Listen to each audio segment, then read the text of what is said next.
வணக்கம் நேயர்களே, நான் ஜேவி லோகேஷ் பேசுகிறேன். இது ஸ்ப்ரிங் பூட் கோர்ஸ். இந்த ஸ்ப்ரிங் பூட்டில் நம்ம ஸ்ப்ரிங் பூட்னா என்ன, அதில் இருக்கிற சிறப்பு அம்சங்கள்லாம் என்னென்னலான்றதெல்லாம் தெரிஞ்சுக்க போகிறோம். இப்போ உதாரணத்துக்கு ஸ்ப்ரிங் பூட் ப்ராஜெக்ட் உருவாக்குறது எப்படி, அதுக்கு தேவையான டெவலப்மெண்ட் செட்டப்லாம் என்ன அப்படின்றதுலேருந்து ஒரு ஏபிஐ உருவாக்குறது, அப்புறம் அதுக்கு தேவையான காம்போனன்ட் கிளாஸஸ்கள், அப்புறம் டேட்டாபேஸை கனெக்ட் பண்ணுறது எப்படி, இந்த மாதிரியான எல்லா அடிப்படை விஷயங்களும் இந்த ஸ்ப்ரிங் பூட் ப்ராஜெக்டில் நீங்கள் கற்றுப்பீங்க.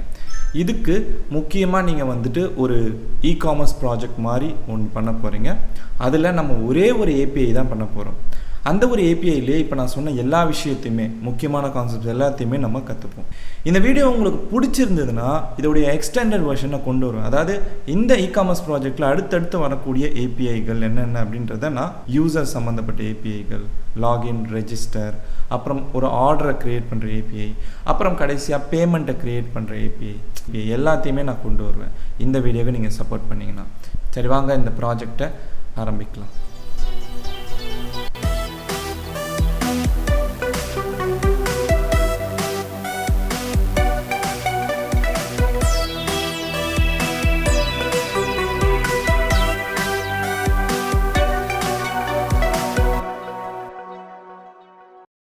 இந்த சேனல் இன்னும் வளரணும்னு நினச்சிங்கன்னா தயவுசெய்து டொனேட் பண்ணுங்கள். டொனேட் பண்ணுறதுக்கான டீட்டெயில்ஸ் எல்லாமே டிஸ்கிரிப்ஷனில் இருக்குது.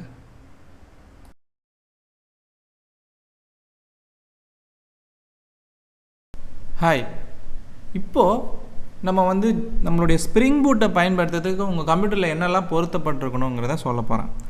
முதல்ல பார்த்திங்கன்னா ஜாவாவை பொருத்தணும். ஏன்னா இது ஒரு ஜாவா ஃப்ரேம் ஒர்க் இல்லையா. அதனால் கூகுளில் போயிட்டு ஜேடிகே அப்படின்னு சொல்லி சர்ச் பண்ணுங்கள். உங்களுக்கு ஓரக்கிளோடைய இந்த ஜாவா டவுன்லோட்ஸ் பேஜ் வரும். இதில் போய் டவுன்லோட்ஸ் கொடுத்தீங்கன்னா உங்களுக்கு லேட்டஸ்ட் வெர்ஷன் ஜாவா என்னவோ அது காட்டும். இங்கே பார்த்தீங்கன்னா இப்போதைக்கு லேட்டஸ்ட் வெர்ஷன் இந்த ஜேடிகே 22.0.2 தான். இதை நான் டவுன்லோட் பண்ணுறதுக்கு நான் கீழே ஏதாவது ஒரு ஓஎஸை செலக்ட் பண்ணலாம். நான் பயன்படுத்துறது விண்டோஸ். அதை செலக்ட் பண்ணிக்கிட்டு இங்கே போட்டு நான் இந்த MSI இன்ஸ்டாலர், அதாவது மைக்ரோசாஃப்ட் இன்ஸ்டாலர் செட்டப் ஃபைலை கிளிக் கொடுத்து டவுன்லோட் பண்ணிக்கிறேன். இந்த டவுன்லோடு இன்னும் கொஞ்சம் நேரத்தில் முடிஞ்சிடும். இது முடிஞ்ச உடனே நம்ம அதை ஸ்டார்ட் பண்ணலாம். டவுன்லோட் நடந்து முடிஞ்சிடுச்சு. இங்கே பார்த்தீங்கன்னா செட்டப் ஃபைல் வந்துடுச்சு. இதை ரன் பண்ணுறேன். உங்களுக்கு இந்த மாதிரி ஒரு விசார்ட் வருது. இதில் நெக்ஸ்ட் கொடுங்க. இல்லை உங்களுடைய இன்ஸ்டாலேஷன் பார்த்து நீங்கள் எது வேணாலும் வச்சுக்கலாம். இங்கே சேஞ்ச் ஆப்ஷன் இருக்குது. நான் நெக்ஸ்ட் அப்படியே கொடுக்குறேன். இப்போ இன்ஸ்டாலேஷன் நடக்க ஆரம்பிக்கும். பார்த்தீங்கன்னா இன்ஸ்டாலேஷன் நடந்து முடிஞ்சிருச்சு. இப்போ நம்ம இதை க்ளோஸ் பண்ணிக்கலாம். இப்போ உங்கள் கம்ப்யூட்டரில் ஜாவா இன்ஸ்டால் ஆகிருக்கா இல்லையான்றதை எப்படி நம்ம தெரிஞ்சுக்கலாம் அப்படின்னா, இப்போ உங்களுடைய கம்ப்யூட்டரில் ஜாவா இன்ஸ்டால் ஆகிருக்கா இல்லையான்றதை பார்க்கறதுக்கு கமாண்ட் ப்ராம்ப்ட் ப்ரோக்ராமை ஓப்பன் பண்ணிக்கோங்க. அதில் ஜாவா வேர்ஷன் அப்படின்னு சொல்லி இந்த ஒரு கமாண்டை எக்ஸிக்யூட் பண்ணிங்கன்னா உங்களுக்கு ஜாவா வேர்ஷன் என்ன அப்படின்றத காட்டும். நான் பொறுத்தினது இந்த வேர்ஷன் தான். உங்களுக்கு நீங்கள் என்ன தேதியில் நீங்கள் பொறுத்துனீங்களோ அந்த வேர்ஷன் நம்பர் காட்டும். சரிங்களா. மொத்தத்தில் இந்த கமாண்ட் வேலை செஞ்சாலே ஜாவா வேலை செய்யுதுன்னு அர்த்தம். அடுத்து நம்ம ஸ்ப்ரிங் பூட்டை வேலை செஞ்சு பார்க்கறதுக்கான முக்கியமான ஒரு கருவி ஒரு எடிட்டர். அந்த எடிட்டருக்கு நம்ம எக்லிப்ஸ் அப்படின்ற ஒரு எடிட்டரை பயன்படுத்த போகிறோம். இதை ஐடின்னு சொல்லுவாங்க, இன்டெகிரேட்டட் டெவலப்மெண்ட் என்விரான்மெண்ட். அதாவது ஒரு ஜாவா அப்ளிகேஷனுக்கு என்னென்னலாம் தேவைப்படுமோ டெவலப்மெண்ட்டுக்கு அது எல்லாமே ஒரே இடத்துல இருக்கும். சரிங்களா. ஆக இதோடைய வெப்சைட் பார்த்திங்கன்னா இந்த eclipse.org. அதில் டவுன்லோட் பேஜுக்கு வாங்க. இந்த டவுன்லோட் பேஜில் எடுத்தோடனே போய் நீங்கள் டவுன்லோட் பண்ணிடாதீங்க. உங்களுக்கு ஒரு குறிப்பிட்ட ஒரு எக்லிப்ஸ் வெர்ஷன் தான் தேவைப்படும். அதுக்கு நீங்கள் இங்கே டவுன்லோட் பேக்கேஜஸ் பேஜ் போங்க. அதில் பார்த்தீங்கன்னா உங்களுக்கு எடுத்தோடனே முதல்ல இங்கே Eclipse IDE for enterprise Java and web டெவலப்பர்ஸ்னு இருக்கு இல்லையா. இதுதான் நம்மளுக்கு தேவைப்படுற அந்த வெர்ஷன். இதில் நான் விண்டோஸோடைய அந்த செட்டப் ஃபைல், அதாவது ஜிப் ஃபைல் இதை டவுன்லோட் பண்ணிக்கிறேன். ஓகே, இங்கே டவுன்லோட் கொடுத்தேன்னா எனக்கு இன்னும் கொஞ்சம் பார்த்தீங்கன்னா டவுன்லோட் ஸ்டார்ட் ஆகிடுச்சு. இந்த டவுன்லோட் முடிஞ்சோடனே நம்ம இதை ஓப்பன் பண்ணலாம்.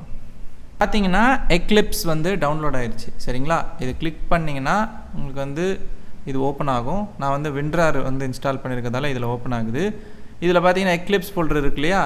இதை ரைட் கிளிக் பண்ணி எக்ஸ்ட்ராக்ட் டு ஸ்பெசிஃபிக் ஃபோல்டர்னு கொடுத்து நான் என்ன பண்ணுறேன், சி ட்ரைவில் எக்ஸ்ட்ராக்ட் பண்ணிடுறேன். ஓகேங்களா. நீங்கள் உங்களுக்கு எங்கே தேவைன்னாலும் அதை வந்து எக்ஸ்ட்ராக்ட் பண்ணிக்கலாம். நான் சி டிரைவில் வந்து பொதுவாக எக்ஸ்ட்ராக்ட் பண்ணிக்கிறேன், அவ்வளோதான். சி டிரைவில் இங்கே இருக்குது பாருங்கள் எக்லிப்ஸ் ஃபோல்டர். அதில் வந்து பார்த்திங்கன்னா உங்களுக்கு அந்த எக்லிப்ஸோடைய ப்ரோக்ராம் ஃபைல்ஸ்லாம் இருக்கும். இதில் வந்து இந்த ஐக்கன் இருக்குது பாருங்கள், எக்லிப்ஸ் ஐக்கன் போட்டு, அதாவது வந்து இது வந்து இஎக்ஸி டைப் ஃபைல், ஓகேங்களா. இதை கிளிக் பண்ணி ரன் பண்ணிங்கன்னா எக்லிப்ஸ் விண்டோ வந்து உங்களுக்கு ஓப்பன் ஆகும். இப்போ பாருங்கள், உங்களுக்கு எடுத்தோடனே இங்கே வந்து இந்த எக்லிப்ஸ் ஐடி லான்ச்சர்னு சொல்லிட்டு ஒரு விண்டோவை காமிக்குது. இது என்னென்னா, உங்களுக்கான ஒர்க் ஸ்பேஸ் ஏதாச்சும் இருந்துச்சுன்னா அதை தேர்ந்தெடுத்துக்கோங்க அப்படின்னு சொல்லுது. ஒர்க் ஸ்பேஸ்னால் நீங்கள் வேலை செய்ய போகிற ப்ராஜெக்டோடைய ஃபைல்ஸ்லாம் எங்கே இருக்க போகுது அப்படின்றதுக்கான ஒரு ஃபோல்டர் பேத். ஆக இங்கே வந்து ஏற்கனவே வந்து அது ஒரு பேத் வச்சுருக்கு. நமக்கு வேணும்னா நம்ம இங்கே ப்ரௌஸ் பண்ணி அதை மாற்றிக்கலாம். இப்போ பார்த்தீங்கன்னா நான் வந்து இந்த ஒரு பேத்தை வந்து மாற்றிட்டேன். இந்த பேத்தை வந்து ஒர்க் ஸ்பேஸாக வச்சுக்கிறேன். இப்போ லான்ச் கொடுக்குறேன். பார்த்தீங்கன்னா இப்போ எக்லிப்ஸோடைய இந்த வெல்கம் ஸ்க்ரீன் வந்திருக்கு. ஆக இதுதான் வந்து எக்லிப்ஸ் ஐடி, உங்களுக்கு தெரிஞ்சிருக்கலாம்.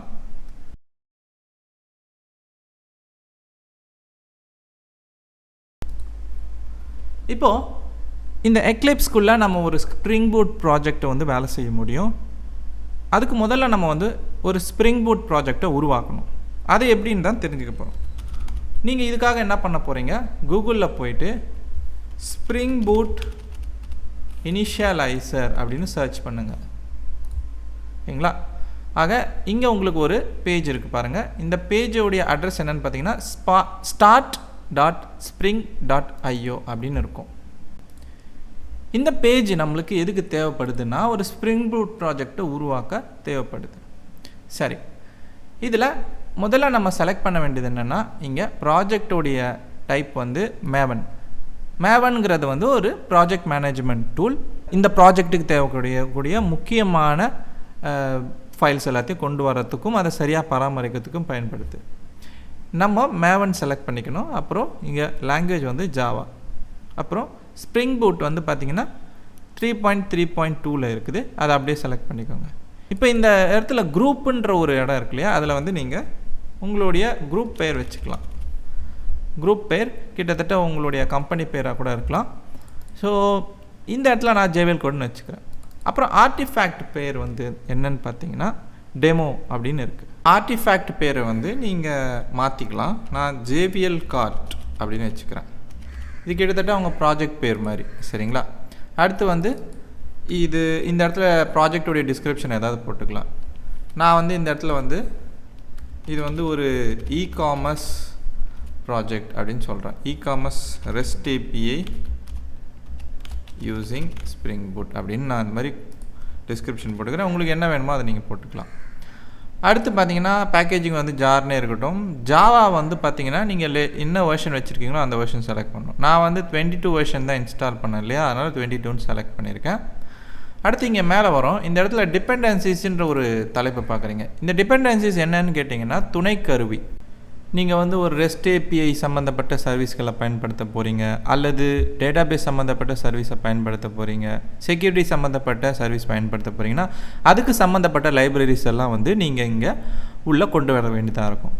அதுக்கு சேர்க்க வேண்டிய விஷயந்தான் இந்த டிபெண்டன்சிஸ், சரிங்களா. இப்போ இந்த இடத்துல நம்ம வந்து சில டிபெண்டன்சிஸை வந்து சேர்க்க போகிறோம். அதனால் இங்கே ஆட் டிபெண்டன்சின்னு கொடுக்குறோம்.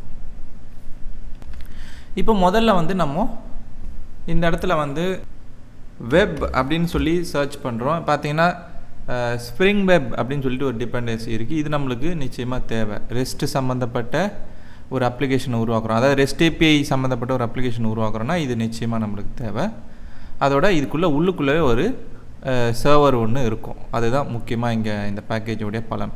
ஸோ இந்த டிபெண்டன்சியை செலக்ட் பண்ணிக்கிறோம். அடுத்து வந்து பார்த்திங்கன்னா நம்ம வந்து நம்மளுடைய ப்ராஜெக்டில் வந்து டேட்டாபேஸ் சம்மந்தப்பட்ட வேலைகளை செய்வோம். அதுக்கு முக்கியமாக வந்து நமக்கு ஜேபிஏன்ற வந்து ஒரு இம்ப்ளிமெண்டேஷன் தேவைப்படுது. ஆக ஜேபிஏ அப்படின்னு சொல்லி நம்ம இதை வந்து உள்ள தேடுறோம். ஆக ஸ்ப்ரிங் பூட் டேட்டா ஜேபி அப்படின்ற இந்த டிபெண்டன்சி நம்மளுக்கு தேவைப்படுது. இதில் வந்து ஹைபர்நெட்டுன்ற ஒரு ஓஆர்எம் நம்மளுக்கு இருக்கும். அது மூலமாக நம்ம டேட்டாபேஸ் சம்மந்தப்பட்ட வேலைகளை இன்னும் சுலபமாக செய்ய முடியும். அடுத்து நம்ம வந்து மைசீக்வல் டேட்டாபேஸ் ஒன்று பயன்படுத்த போகிறோன்றதால நம்ம மைசீக்வல் சம்மந்தப்பட்ட ஒரு டிபெண்டன்சியை உள்ளே சேர்க்க வேண்டியது இருக்குது. அதனால் மைசீக்வல்னு சர்ச் பண்ணிங்கன்னா இங்கே மைசீக்வல் டிரைவர்னு ஒன்று இருக்கும், அதையும் ஆட் பண்ணிக்கோங்க. ஓகேங்களா. இதெல்லாம் வந்து நம்மளுக்கு ரொம்பவே முக்கியமாக தேவைப்படுற டிபெண்டன்சிஸ். அது மட்டும் இல்லாமல் இன்னும் ஒரு சில டிபெண்டன்சிஸ் இருக்குது. அது என்னன்னு கேட்டிங்கன்னா, இங்கே டெவ்னு சர்ச் பண்ணிங்கன்னா உங்களுக்கு ஸ்ப்ரிங் பூட் டெவ் டூல்ஸ்னு இருக்கும். இந்த டெவ் டூல்ஸ் வந்து நீங்கள் டெவலப்மெண்ட் டைமில் நிறைய விஷயங்கள் உங்களுக்கு வந்து பலனை கொடுக்கும். உதாரணத்துக்கு நீங்கள் ஒரு கோட் சேஞ்ச் பண்ணும்போதும் அப்ளிகேஷன் ரீஸ்டார்ட் ஆகும், அதாவது லைவ் ரீலோடுன்னு சொல்லுவாங்க. அந்த மாதிரியான சிறப்பு அம்சங்கள் இதில் இருக்கும். இதையும் நீங்கள் வேணால் ஆட் பண்ணிக்கலாம். சரி, இப்போது பார்த்தீங்கன்னா இந்த ஸ்ப்ரிங் பூட் ப்ராஜெக்டில் இதெல்லாம் தான் நம்மளுடைய டிபெண்டன்சிஸ். சரிங்களா, துணை கருவிகள்னு சொல்லலாம். இதோட வந்து நம்ம இந்த ப்ராஜெக்டை உருவாக்க போகிறோம். எப்படி உருவாக்க போகிறோம்னா, கீழே ஜென்ரேட்டுன்ற ஒரு பட்டன் இருக்குல்ல, அதை கிளிக் பண்ண உடனே உங்களுக்கு இந்த இடத்துல வந்து ஒரு ஜிப் ஃபைல் ஒன்று டவுன்லோட் ஆகும். பார்த்தீங்கன்னா இங்கே JBL கார்ட் ஜிப்புன்னு ஒன்று இருக்குது. இப்போ இதை ஓப்பன் பண்ணுங்கள். ஓப்பன் பண்ணிங்கன்னா இந்த ப்ராஜெக்ட் வந்து இந்த ப்ராஜெக்ட் ஃபோல்டர் வந்து தெரியும். அதுக்குள்ளே பார்த்தீங்கன்னா ப்ராஜெக்ட் சம்மந்தப்பட்ட ஃபைல்ஸ் இருக்கும். இப்போ நீங்கள் பண்ண வேண்டியது என்னென்னா, இந்த ஃபோல்டரை வந்து உங்களுடைய ஒர்க் ஸ்பேஸ் நீங்கள் வச்சுருந்தீங்க இல்லையா இந்த எக்லிப்ஸில், அந்த இடத்துக்கு கொண்டு போய் எக்ஸ்ட்ராக்ட் பண்ணிக்கோங்க. ஆக நான் வந்து இப்போ நான் என்னுடைய ஒர்க் ஸ்பேஸில் வந்து அதை எக்ஸ்ட்ராக்ட் பண்ணியாச்சு. இங்கே இருக்குது பார்த்தீங்களா, எக்ஸ்ட்ராக்ட் பண்ணிட்டேன். இப்போ இதை வந்து நம்மளுடைய எக்லிப்ஸ் ஐடிக்குள்ளே இம்போர்ட் பண்ணிக்கணும் ஒரு ப்ராஜெக்டாக. அதை எப்படி பண்ணணும்னா, இந்த இடத்துல ஃபைல் இருக்கு இல்லையா, அதில் வந்து இம்போர்ட்டுன்னு இருக்கும் ஒரு ஆப்ஷன். இந்த இம்போர்ட்டில் நீங்கள் வந்துட்டு மேவன் அப்படின்ற ஒரு டைப்பை செலக்ட் பண்ணணும், ஒரு ஃபில்டர். அதுக்குள்ளே பார்த்தீங்கன்னா எக்ஸிஸ்டிங் மேவன் ப்ராஜெக்ட்ஸ்னு ஒரு ஆப்ஷன் இருக்குது. இதை வந்து கிளிக் பண்ணிவிட்டு நெக்ஸ்ட் கொடுங்க. இப்போது அந்த ப்ராஜெக்ட் எங்கே இருக்குதோ அதை வந்து நீங்கள் இந்த ப்ரௌஸ் கொடுத்து ப்ரௌஸ் பண்ணிக்கணும். ஆக நான் வந்து இங்கே ப்ரௌஸ் பண்ணி உள்ளே போய் இப்படி செலக்ட் ஃபோல்டர் கொடுத்தேன்னா அது இந்த ப்ராஜெக்ட்குள்ளே இருக்கிற pom.xml அப்படின்னு சொல்லிட்டு ஒரு ஃபைல் ஒன்று இருக்கும். பார்த்தீங்கன்னா இங்கே போய் பாருங்கள், pom.xmlனு ஒரு ஃபைல் இருக்கா, அதை தான் முக்கியமாக இங்கே கண்டுபிடிக்கும். ஆக அதை வச்சுக்கிட்டு இங்கே ஃபினிஷ் கொடுங்க. ஃபினிஷ் கொடுத்த உடனே உங்களுக்கு அந்த ப்ராஜெக்ட் வந்து இங்கே இம்போர்ட் ஆகும்.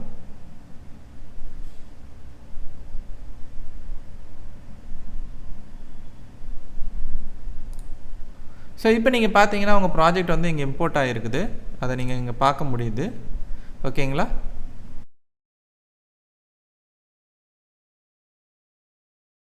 ஸோ இங்கே உங்களால் தெளிவாக இதை பார்க்க முடியும். இப்போ இந்த ப்ராஜெக்டோடைய ஸ்ட்ரக்சரை பற்றி தெரிஞ்சுக்கிறதுக்கு முன்னாடி இந்த ப்ராஜெக்டில் ஒரு சின்ன பிரச்சனை ஒன்று இருக்குது, அதை நம்ம சரி பண்ணணும். இந்த இடத்துல பார்த்தீங்கன்னா உங்களுக்கு ப்ராப்ளம்ஸ்ன்னு சொல்லிட்டு ஒரு பேனல் இருக்கும் இல்லையா, அதில் வந்து எரர்ஸ்ன்னு சொல்லி ஒன்று வந்திருக்கு. என்ன சொல்லுது அப்படின்னு பார்த்தீங்கன்னா, இந்த ப்ராஜெக்ட்டுக்கு வந்து ஜாவா 22 வெர்ஷன் தேவைப்படுது, ஆனால் அது உங்களுடைய சிஸ்டமில் இல்லை அப்படின்னு வந்து அது சொல்லுது. அப்படி இல்லாதப்போ நிச்சயமாக உங்களால் இந்த ப்ராஜெக்டை ரன் பண்ண முடியாது அப்படின்னு சொல்லுது. இதுதான் இந்த எரர். இப்போ இதை எப்படி ஃபிக்ஸ் பண்ணுறது அப்படிங்கிறது ரொம்பவே சுலபம். அதை நான் உங்களுக்கு சொல்லிக் கொடுக்குறேன். அப்படி அதை நீங்கள் செஞ்சீங்கன்னா மட்டும்தான் உங்களால் இந்த ப்ராஜெக்டை வந்து ரன் பண்ண முடியும். சரிங்களா. இப்போ இதை சரி பண்ணுறதுக்கு நம்ம பண்ண வேண்டியது, இந்த ப்ராஜெக்ட் வந்து செலக்ட் பண்ணிக்கோங்க. இந்த ப்ராஜெக்ட் நேமை ரைட் கிளிக் பண்ணுங்கள். அங்கே பில்டு பாத்துன்னு ஒன்று இருக்கும், அதில் கான்ஃபிகர் பில்டு பாத். இந்த ஒரு விண்டோவில் உங்களுக்கு பார்த்தீங்கன்னா லைப்ரரிஸ்ன்னு ஒன்று இருக்கும். அந்த லைப்ரரிஸில் ஜேஆர்இ சிஸ்டம் லைப்ரரி அப்படின்னு ஒன்று இருக்கும். அதை எக்ஸ்பேண்ட் பண்ணிங்கன்னா உங்களுக்கு ஏகப்பட்ட ஆப்ஷன் வரும். இதில் நீங்கள் இதை டபுள் கிளிக் பண்ணுங்கள், உங்களுக்கு இந்த விண்டோ வரும். இதில் ஒர்க் ஸ்பேஸ் டிஃபால்ட் ஜேஆர்இன்னு அது ஒன்று செலக்ட் ஆகிருக்கும். அதாவது இந்த எக்லிப்ஸுக்குன்னு ஒரு ஜாவா வெர்ஷனை அது பயன்படுத்துது. நம்ம என்ன பண்ண போகிறோம், நம்மளுடைய ஜாவா வெர்ஷனை கொடுக்கறதுக்கு இங்கே ஆல்டர்னேட் ஜேஆர்இன்னு செலக்ட் பண்ணிக்கணும். என்ன தான் இங்கே செலக்ட் பண்ணாலும் இந்த இடத்துல நம்மளுடைய ஜாவா வெர்ஷன் வந்து இங்கே இல்லை. அப்போ அந்த நம்மளுடைய ஜாவா வெர்ஷனை வந்து இங்கே சேர்க்கறதுக்கு இந்த இடத்துல இன்ஸ்டால்டு ஜேஆர்சி அப்படின்னு சொல்லிட்டு ஒன்று இருக்குது. அதை வந்து கிளிக் பண்ணி இந்த விண்டோவை ஓப்பன் பண்ணுறோம். இப்போ பார்த்தீங்கன்னா எக்லிப்ஸ் ஏற்கனவே பயன்படுத்துகிற ஜாவாவோடைய வெர்ஷன் இது. ஓகேங்களா. இதில் நம்மளுடைய வெர்ஷனை சேர்க்கறதுக்கு இந்த இடத்துல ஆட் கொடுங்க. ஆட் கொடுத்த பிறகு இந்த இடத்துல ஸ்டாண்டர்ட் ஜேவிஎம் அப்படின்னு செலக்ட் பண்ணிவிட்டு நெக்ஸ்ட்டு கொடுங்க. இப்போ நீங்கள் பண்ண வேண்டியது, உங்களுடைய புது ஜாவா வெர்ஷன் இருக்கு இல்லையா, அந்த டைரக்டரியை செலக்ட் பண்ணணும். ஆக இந்த டைரக்டரியை கிளிக் பண்ணிவிட்டு நான் போயிட்டு இன்ஸ்டால் செய்யப்பட்டிருக்கிற அந்த இடத்துக்கு போகிறேன். சியில் ப்ரோக்ராம் ஃபைல்ஸில் ஜாவா JDK 22ன்னு இருக்குது. இதுக்குள்ளே போயிட்டு இந்த JDK 22க்குள்ளே வந்து நீங்கள் செலக்ட் ஃபோல்டர் கொடுங்க. இங்கே பார்த்தீங்கன்னா உங்களுக்கு அது வந்து ஒரு லைப்ரரி ஃபைல் ஒன்று கண்டுபிடிக்கும். லைப் ஃபோல்டருக்குள்ளே JRTFS அப்படின்னு சொல்லிட்டு இதுதான் வந்து ஜாவாஸ்கிரிப்ட் ரன் டைம் ஃபைல். ஓகேங்களா. இப்போ இதை வந்து ஆட் பண்ணிட்டீங்க அப்படின்னா ஃபினிஷ் கொடுத்துருங்க, இங்கே வந்துடும். இப்போது இதை வந்து செக் பண்ணிக்கோங்க, இது வந்து செக் பண்ணாதீங்க, இதை செக் பண்ணிக்கோங்க. இதுதான் நம்மளுடைய 22 வெர்ஷன். சரிங்களா? இங்கே கீழே வந்து அப்ளை கொடுத்துருங்க, அப்புறம் அப்ளை அண்ட் க்ளோஸ். அப்புறம் இந்த இடத்துல ஆல்டர்னேட் ஜேஇயில் இந்த தடவை பார்த்தீங்கன்னா JDK 22 அப்படின்ற ஆப்ஷன் வந்துருக்கும். அதை செலக்ட் பண்ணிவிட்டு ஃபினிஷ் கொடுங்க. ஃபினிஷ் கொடுத்துட்டு அப்ளை அண்ட் க்ளோஸ். அவ்வளோதான். இப்போ நம்மளுக்கு அந்த பிரச்சனை போயிருக்கும். இனிமேல்லேருந்து உங்களுடைய அந்த அப்ளிகேஷன் வேலை செய்யும், எந்த ஒரு பிரச்சனையும் இருக்காது.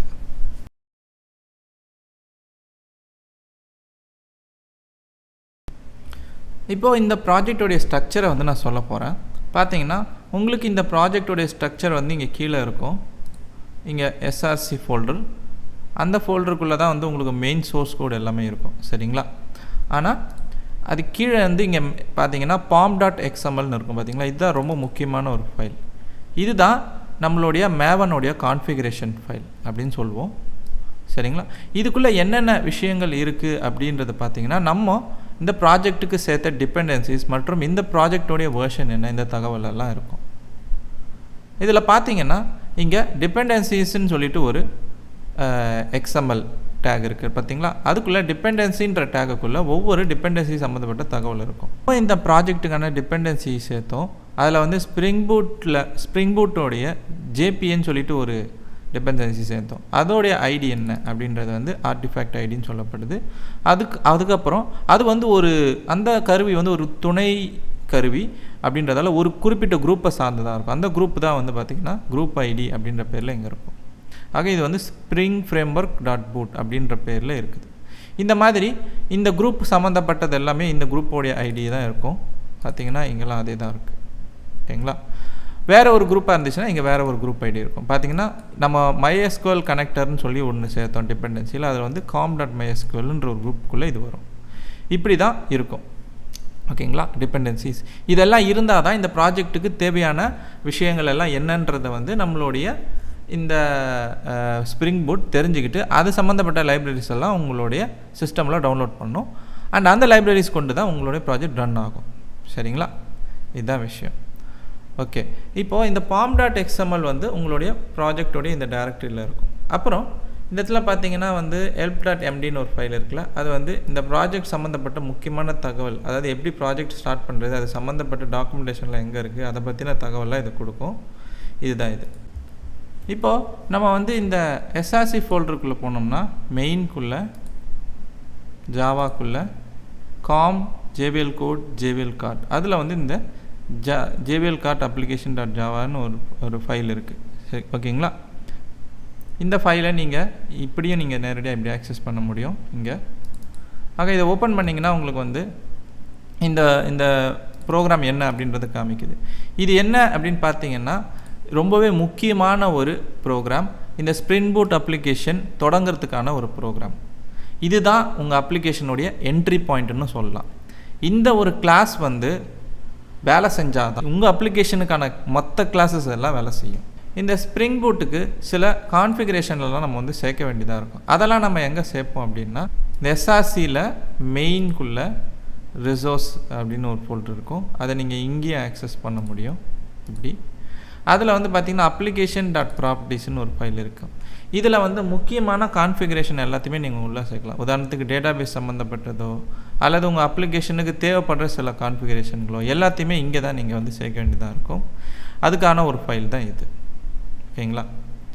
அப்புறம் இந்த ரிசோர்ஸஸ்குள்ளே வந்து ஸ்டாட்டிக் அப்படின்ற ஒரு ஃபோல்டர் இருக்குது. ஸ்டாட்டிக்ஸ் சம்மந்தப்பட்ட ஃபைல்ஸ் இதுக்குள்ளே இருக்கும். அதாவது உதாரணத்துக்கு இமேஜஸ், CSS ஃபைல்ஸ் இதெல்லாம். அப்புறம் இந்த டெம்ப்ளேட்ஸ் ஃபோல்டருக்குள்ளே HTML டெம்ப்ளேட்ஸ் எல்லாம் போட்டு வச்சுக்கலாம். ஆனால் நம்மளுடைய ப்ராஜெக்டில் இந்த ரெண்டுத்தையும் நம்ம கொண்டு வர போகிறதில்ல. ஏன்னா நம்மளுடைய ப்ராஜெக்ட் வந்து ஒரு REST API. ஆக நம்மளுடைய வேலையெல்லாம் இந்த மெயின் ஜாவா ஃபோல்டருக்குள்ளே தான் இருக்கும். அது மட்டும் இல்லாமல் இந்த ஃபோல்டருக்குள்ளே நம்மளுடைய ஃபைல்ஸோடைய ஸ்ட்ரக்சர்களே கொஞ்சம் வேறு மாதிரி தான் இருக்கும். ஆக ஒவ்வொரு ஃபைலும் வந்து கண்ட்ரோலர், மாடல், ரெபாசிட்ரி, சர்வீஸ் அப்படின்ற பேரில் குறிப்பிடப்படும். இது எல்லாமே வந்து ஒரே அப்ளிகேஷனுக்கான கோடாக இருந்தாலும் இதை ஏன் தனித்தனியாக நம்ம பிரித்து வைக்கிறோம்னா இது வந்து MVC பேட்டர்னில் வந்து உங்களுக்கு கோடை வந்து மேனேஜ் பண்ண உதவும். அப்படி மேனேஜ் பண்ணிங்கன்னா உங்களுக்கு நீங்கள் மாற்றணும்னு நினைக்கிற ஒரு குறிப்பிட்ட கோடை மாற்றுறது ரொம்ப எளிமையாகவும் இருக்கும். நாளைக்கு வந்து புதுசாக வந்து நீங்கள் ஃபீச்சர் சேர்க்கறது ரொம்ப ஈஸியாக இருக்கும். அப்படி ஒரு சாஃப்ட்வேர் டிசைன் பேட்டர்னில் தான் நம்ம இந்த அப்ளிகேஷனை உருவாக்க போகிறோம்.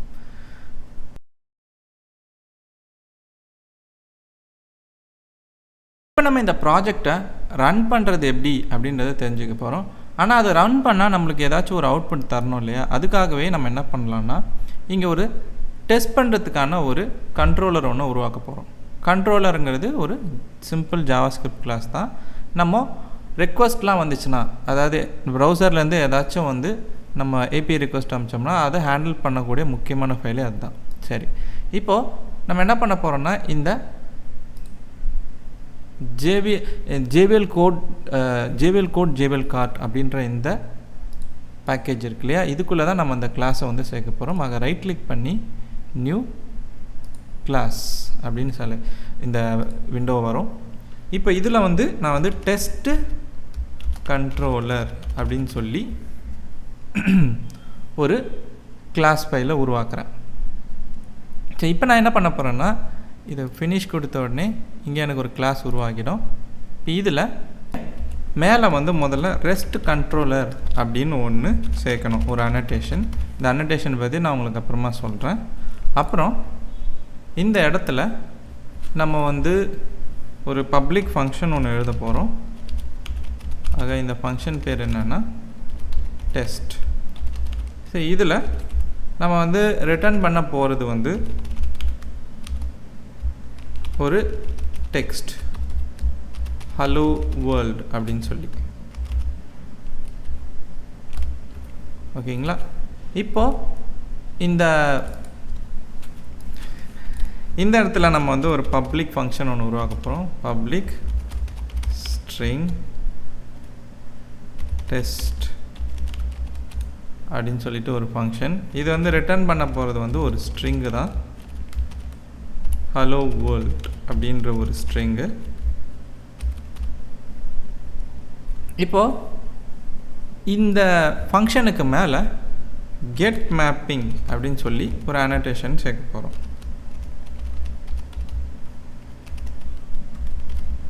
அந்த அனடேஷனில் வந்து டெஸ்ட், அதாவது /test அப்படின்னு சொல்லிட்டு ஒரு ஸ்ட்ரிங் கொடுக்கும். ஓகேங்களா? இப்போது இந்த அனடேஷன்லாம் வந்து நீங்கள் இம்போர்ட் பண்ணணும்னா Ctrl+Shift+O ப்ரெஸ் பண்ணுங்கள், எல்லாமே இம்போர்ட் ஆயிரும். ஓகேங்களா? இப்போது இந்த கண்ட்ரோலர் வந்து நம்மளுக்கு வேலை செஞ்சதுன்னா நம்ம டெஸ்ட்டுன்ற ஒரு URL என்ட்ரு பண்ணும் போது கண்டிப்பாக வந்து இந்த ஸ்ட்ரிங் நம்மளுக்கு ப்ரௌசரில் தெரியும். இப்போ அதை எப்படி நம்ம ரன் பண்ணுறது, இந்த அப்ளிகேஷனை ரன் பண்ண தானே இது வந்து நம்ம பார்க்க முடியும் அப்படின்றத தெரிஞ்சுக்க போகிறோம். அதுக்கு நீங்கள் பண்ண வேண்டியது, நீங்கள் இந்த இடத்துல JVL cart application.javaன்னு ஒரு ஃபைல் இருக்கும்ல உங்கள் ப்ராஜெக்டுடைய சோர்ஸ் கோட் ஃபோல்டரில், அதில் வந்து ரைட் கிளிக் பண்ணுங்கள். அதில் உங்களுக்கு வந்து கீழே வந்தீங்கன்னா ரன் ஆஸ்ன்ற ஒரு ஆப்ஷன் இருக்கும். அதில் வந்து ஜாவா அப்ளிகேஷனுன்ற இந்த மெனுவை செலக்ட் பண்ணுங்கள். இப்போது உங்களுக்கு கான்சோல் டெர்மினலில் வந்து பாருங்கள், உங்கள் அப்ளிகேஷன் ரன் ஆக ஆரம்பிக்கும். பார்த்திங்கன்னா இங்கே அது நம்மளுக்கு காமிக்குது. ஆனால் இங்கே பார்த்தீங்கன்னா நம்மளுக்கு வந்து ஒரு சின்ன ஒரு பிரச்சனை. இந்த அப்ளிகேஷனை வந்து ரன் பண்ணுறதுக்கு முன்னாடி நம்மளுக்கு வந்து சில கான்ஃபிகரேஷன்களை வந்து பண்ண சொல்லுது.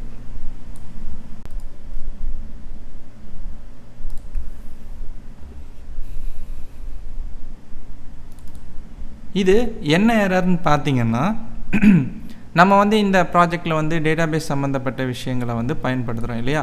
ஆக டேட்டாபேஸ் சம்மந்தப்பட்ட கான்ஃபிகரேஷன்லாம் முதல்ல கொடுங்க அப்படின்னு அது கேட்குது. ஆனால் நம்ம இப்போ சும்மா செக் தான் பண்ண போகிறோம், நம்மளுடைய ப்ராஜெக்ட் வேலை செய்தா இல்லைன்னா. அதுக்காக நம்ம வந்து இந்த டேட்டாபேஸ் கான்ஃபிகரேஷனை இப்போவே கொடுக்கணுன்ற அவசியம் இல்லை.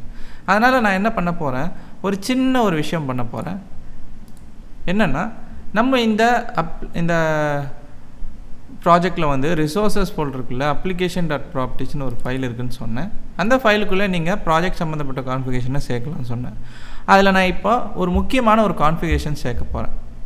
அதாவது இந்த டேட்டாபேஸ் சம்மந்தப்பட்ட கான்ஃபிகரேஷனை கேட்கக்கூடாது அப்படின்ற மாதிரியான ஒரு விஷயத்தை சேர்க்க போகிறேன். அதனால் இங்கே spring.autoconfigure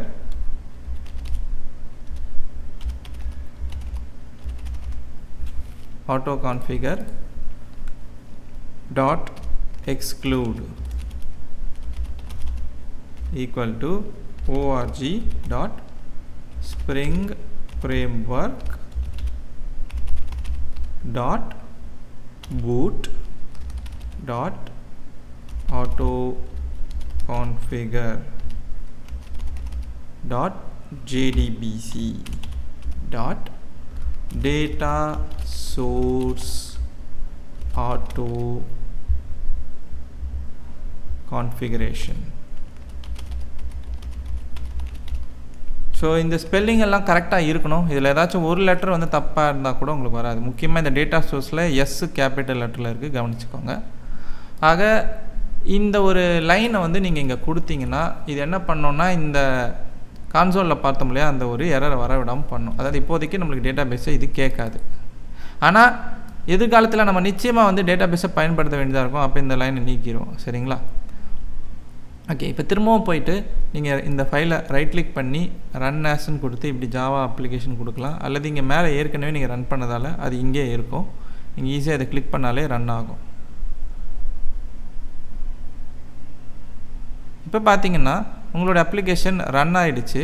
ரன் ஆனது எந்த ஒரு போர்ட்டில் ரன் ஆகுது அப்படின்றத காட்டும். பார்த்தீங்கன்னா உள்ளுக்குள்ளவே ஒரு டாம்கேட் சர்வர்னு ஒன்று இருக்குது அப்படின்னு நான் சொன்னேன் இல்லையா, அதுதான் இங்கே ஸ்டார்ட் ஆகிருக்கு.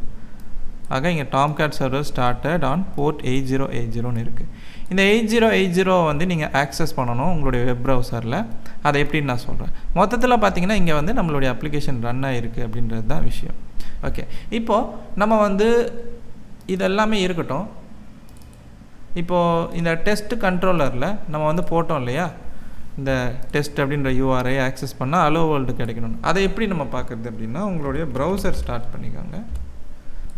உங்கள் ப்ரௌசரில் போய்ட்டு HTTP அப்படின்னு சொல்லி டைப் பண்ணி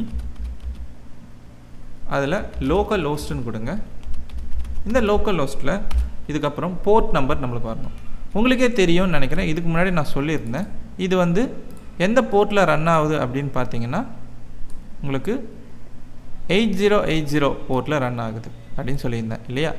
ஆக நீங்கள் பண்ண வேண்டியது என்னென்னா, இங்கே 8080 போர்ட் கிளிக் கொடுங்க. அதுக்கப்புறமா நீங்கள் வந்து உங்களுடைய டெஸ்ட் கண்ட்ரோலரில் எந்த யூஆர்ஐயில் வந்து இந்த அவுட்புட் தெரியணும்னு சொன்னீங்க, டெஸ்ட்டுன்னு சொல்லிட்டு.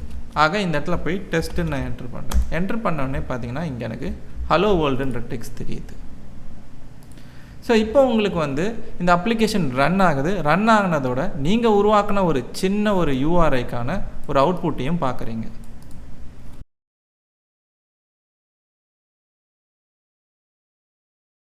இந்த ஸ்ப்ரிங் பூட்டில் அனடேஷன்ஸ் தான் ரொம்பவே முக்கியமான ஒரு கதாபாத்திரம்னு சொல்லலாம்.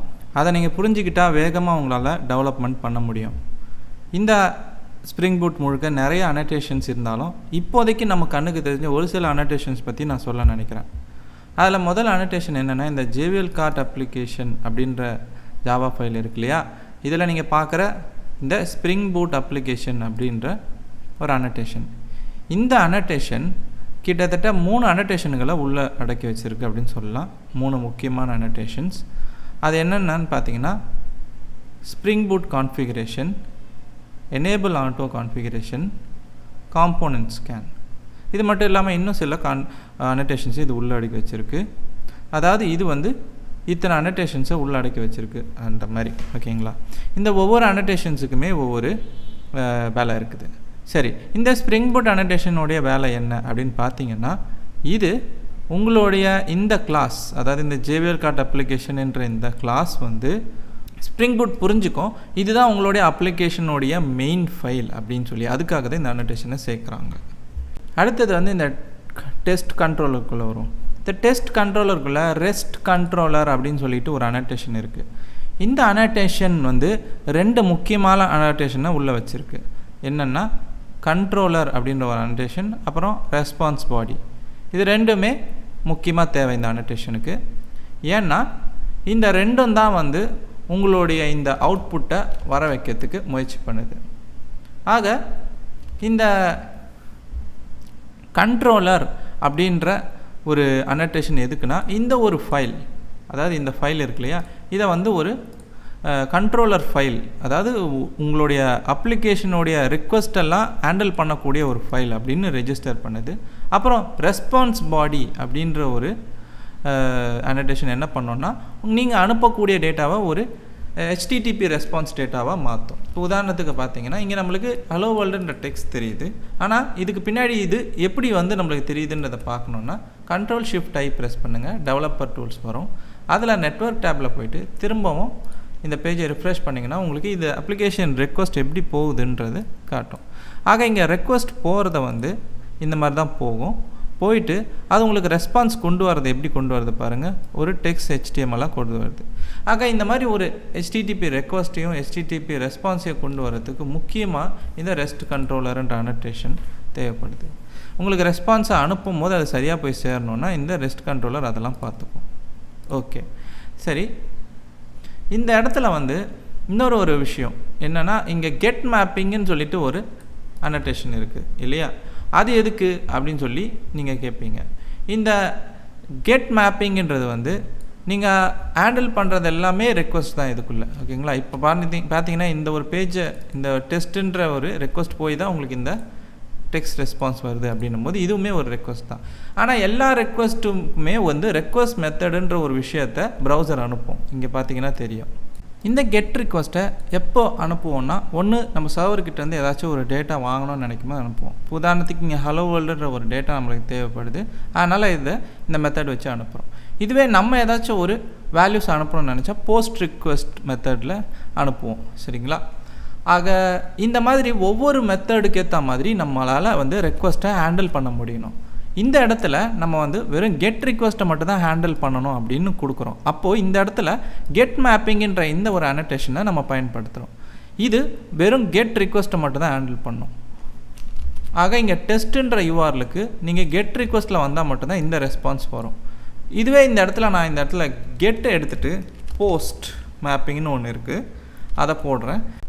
சேவ் பண்ணால் திரும்பவும் இந்த அப்ளிகேஷன் ரீஸ்டார்ட் ஆகும் உங்களுக்கு தானாகவே. பார்த்தீங்கன்னா இந்த தடவை பார்த்தீங்கன்னா அவுட்புட்டில் ரெஸ்பான்ஸ் வராது. பார்த்தீங்கன்னா அதுக்கு பதில் எரர் பேஜ் தான் வரும். பார்த்தீங்களா, இது ஸ்ப்ரிங் பூட் நம்மளுக்கு கொடுக்கக்கூடிய ஒரு எரர் பேஜ். என்னென்னா நம்ம இந்த ஒரு மெத்தடில் இந்த ஒரு யூஆர்ஐக்கு ரெக்வஸ்ட் அனுப்ப முடியாது அப்படின்னு சொல்லுது. திரும்பவும் நான் பழையபடி இதை கெட் மெத்தடுக்கே மாற்றிடுறேன். இப்போ இது வேலை செய்யும். பார்த்தீங்கன்னா இப்போ இது வேலை செய்யுது. இங்கே நம்ம இப்போ இதை கெட் மெத்தடில் ஹேண்டில் பண்ணுறோம். இந்த மாதிரி இந்த ஒரு அனோடேஷன் இந்த ஒரு வேலையை செய்யுது, கெட் ரிக்வஸ்ட்டை மட்டும் ஹேண்டில் பண்ணுறதுக்கு. ஸோ இந்த மாதிரி ஒவ்வொரு இடத்துலையும் அனோடேஷன்களை நீங்கள் இந்த ப்ராஜெக்ட் முழுக்க பார்க்க வேண்டியதாக இருக்கும். அது எல்லாமே ஒரு குறிப்பிட்ட வேலைக்காக தான் பயன்படுத்தப்படுது. இன்னும் இந்த மாதிரி நிறைய அனோடேஷன்ஸ் போக போக நீங்கள் தெரிஞ்சுக்க வேண்டியதாக இருக்கும். அதை ஒவ்வொரு கட்டத்துலையும் நான் உங்களுக்கு தெளிவாக சொல்கிறேன்.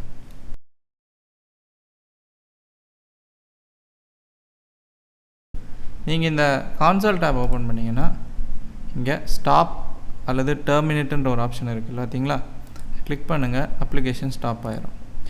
இப்போ உங்களுக்கு அந்த பேஜ் வேலை செய்யாது. சரி, இப்போ இந்த டெஸ்ட் கண்ட்ரோலர் வேலை முடிஞ்சு போச்சு, அதனால் நம்ம டெலீட் பண்ணிடலாம், நமக்கு இனி தேவைப்படாது.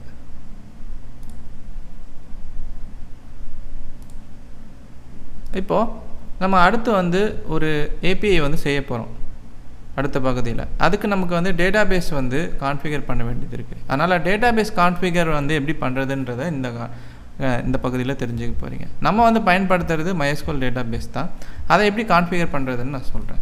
அதுக்கு முன்னாடி முதல்ல நம்ம MySQL டேட்டாபேஸ் நம்ம கம்ப்யூட்டரில் பொருத்தணும். இதுக்காக நீங்கள் பண்ண வேண்டியது MySQLன்னு கூகுளில் சர்ச் பண்ணுங்கள். உங்களுக்கு ஒரு வெப்சைட் வரும், mysql.com. இதில் நீங்கள் டவுன்லோட்ஸ் பேஜுக்கு போங்க.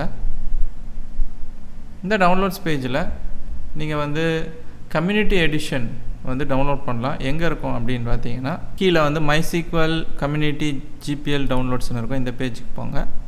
இங்கே கம்யூனிட்டி சர்வர்னு ஒன்று இருக்குது பாருங்கள், அதை கிளிக் பண்ணிவிட்டு உங்களுடைய வெர்ஷன் ஏதாச்சும் இருந்துச்சுன்னா அந்த வெர்ஷன் செலக்ட் பண்ணலாம். நான் இப்போதைக்கு இதுதான் லேட்டஸ்ட் வெர்ஷன் 9.0.1.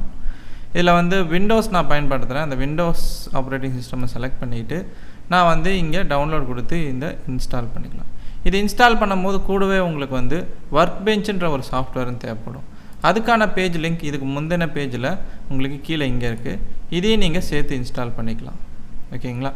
இந்த ஒர்க் பெஞ்ச் வந்து உங்களோட MySQL டேட்டாபேஸை வந்து பார்க்கறதுக்கு கிராஃபிக்கல் யூசர் இன்டர்ஃபேஸ் மூலமாக நீங்கள் அதை பார்க்கறதுக்கு. ஸோ நீங்கள் டேட்டாபேஸ் வேலையெல்லாம் அதில் ஈஸியாக பண்ண முடியும். அதுக்கு தான் கமாண்ட் மூலமே பண்ணணுன்ற அவசியம் கிடையாது. இந்த ரெண்டுத்தையுமே நான் வந்து சிஸ்டமில் பொருத்திட்டேன்.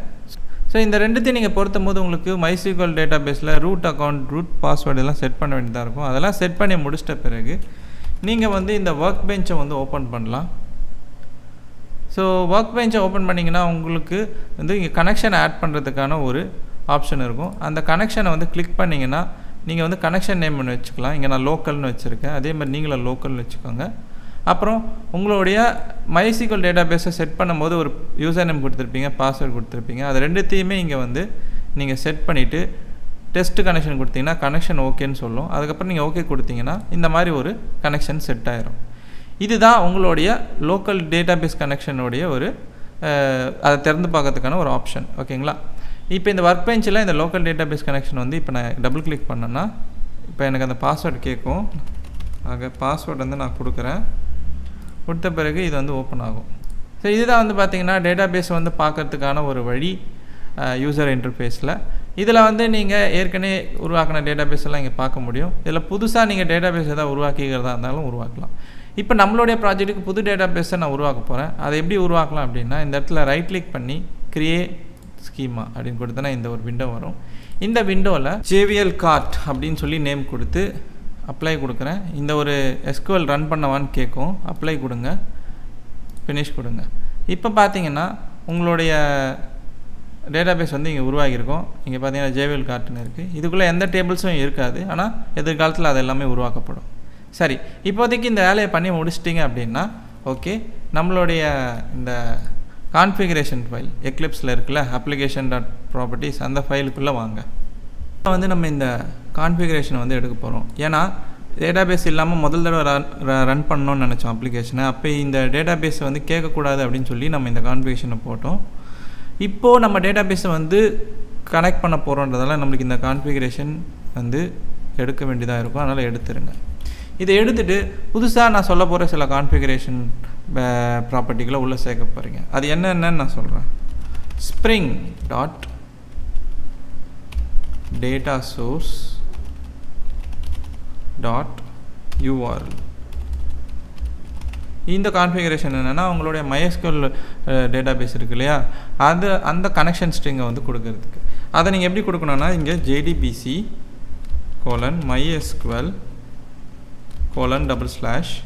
:localhost 3306. ஏன்னா இந்த போர்ட்டில் தான் உங்கள் கம்ப்யூட்டரில் ரன் ஆகும் MySQL டேட்டாபேஸ். அப்புறமா உங்களுடைய டேட்டாபேஸ் பெயர் நான் வந்து JVL கார்ட்டு நாங்கள் உருவாக்கி வச்சுருக்கேன். ஓகேங்களா? ஆக இந்த பேரில் தான் இருக்குது. அதை நான் இங்கே வந்து கொடுத்துட்றேன். ஸோ இந்த மாதிரி டேட்டாபேஸ் பேரை கரெக்டாக கொடுத்துருங்க. அப்புறம் இன்னொரு ஒரு configuration spring dot data source dot user name equal to root. இதுதான் வந்து என்னோடய MySQL டேட்டாபேஸோட யூசர் நேம். ஓகேங்களா? இதை வச்சு தான் நீங்கள் வந்து இந்த லோக்கல் கனெக்ஷனை கூட உருவாக்கியிருப்பீங்க. ஞாபகம் வச்சுக்கோங்க. அந்த யூசர் நேம் தான் கொடுக்கணும். அடுத்து வந்து spring data source password.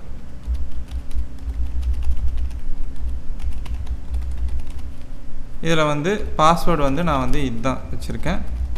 So இதை கொடுத்துட்றேன். ஸோ என்னுடைய MySQL டேட்டாபேஸோடைய பாஸ்வேர்டு இது தான். இது பார்த்தீங்கன்னா உங்களுடைய MySQL டேட்டாபேஸோடைய கான்ஃபிகரேஷன். ஆக நீங்கள் இந்த இடத்துல மேலே போயிட்டு கமெண்ட் கூட சேர்த்துக்கலாம். டேட்டாபேஸ் கான்ஃபிகரேஷன் அப்படின்னு சொல்லி ஒரு கமெண்ட் கூட சேர்த்துக்கோங்க உங்களுடைய குறிப்புக்காக. இப்போது நம்ம இந்த ப்ராஜெக்டில் இதுக்கப்புறம் டேட்டாபேஸை பயன்படுத்த முடியும். ஓகேங்களா? நமக்கு இதை கனெக்ட் பண்ணுறதுக்கு ஏதாவது பிரச்சனைனா அது வந்து ரன் பண்ணாமல் காட்டி கொடுத்துரும். ஆக இங்கே ரன் பண்ணி பார்க்கலாம் அது கனெக்ட் ஆகுதா இல்லைன்றதை தெரிஞ்சுக்கிறதுக்கு. பார்த்தீங்கன்னா இங்கே எந்த ஒரு எரரும் வரல. எப்பவும் போல் வந்து அது இந்த 8080 போர்ட்டுக்கு வந்து ரன் ஆகுது அப்படின்னா அப்போ நம்மளுக்கு வந்து நம்மளுடைய கனெக்ஷன் வேலை செய்யுதுன்னு தான் அர்த்தம். இப்போ பிரச்சனை இல்லை. ஓகே, இப்போ நம்மளால் வந்து டேட்டாபேஸை பயன்படுத்தி REST API இந்த ப்ராஜெக்டுக்குள்ளே உருவாக்க முடியும்.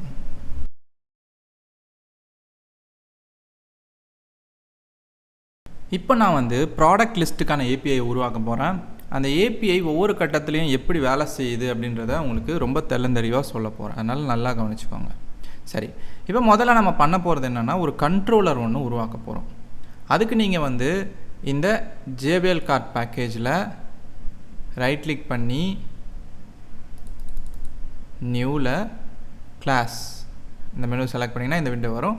இதில் நான் என்ன பண்ண போகிறேன்னா JBL கார்ட் பேக்கேஜுக்குள்ளே கண்ட்ரோலர்ஸ்ன்ற ஒரு பேக்கேஜ் பேத்துக்குள்ளே தான் அதை உருவாக்க போகிறேன். ஏன்னாங்கிறது வந்து HTTP ரெக்வஸ்ட், அதாவது API ரெக்வஸ்ட்டை வந்து ஹேண்டில் பண்ணக்கூடிய ஒரு கோட் பகுதி. அது எல்லாமே வந்து இந்த கண்ட்ரோலர்ஸ் ஃபோல்டருக்குள்ளே இருந்தால் தான் சரியாக இருக்கும்.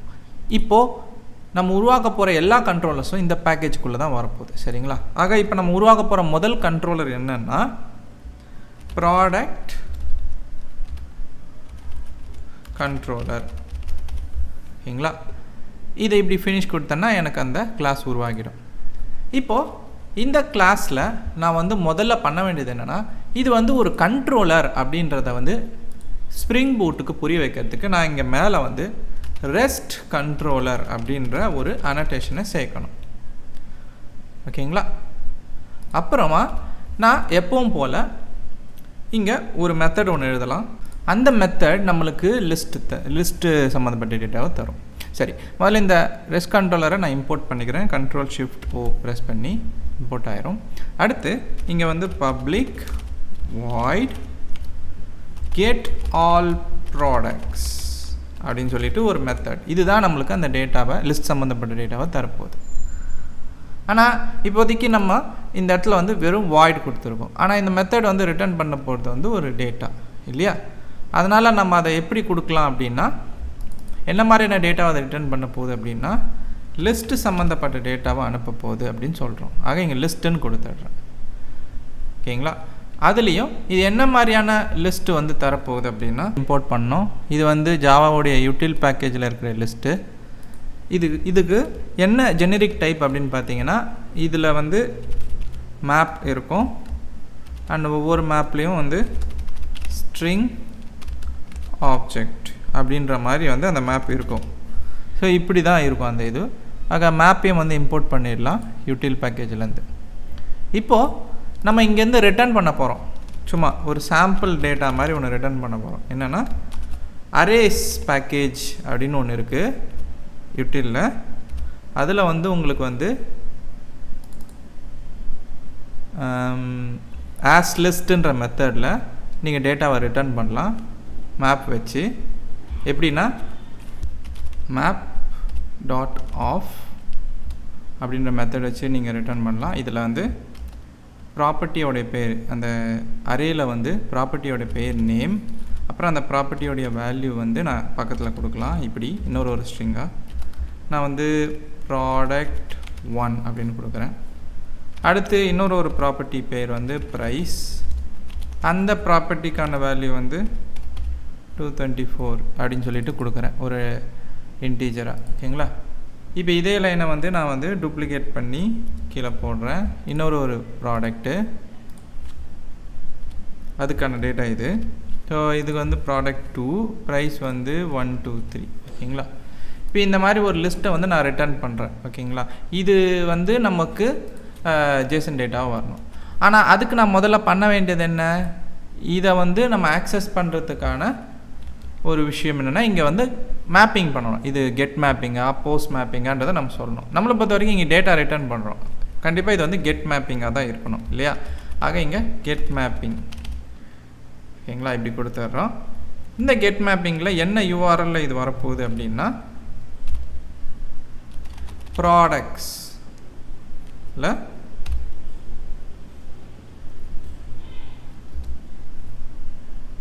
ப்ராடக்ட்ஸில் இந்த URL இப்படி வரணும்.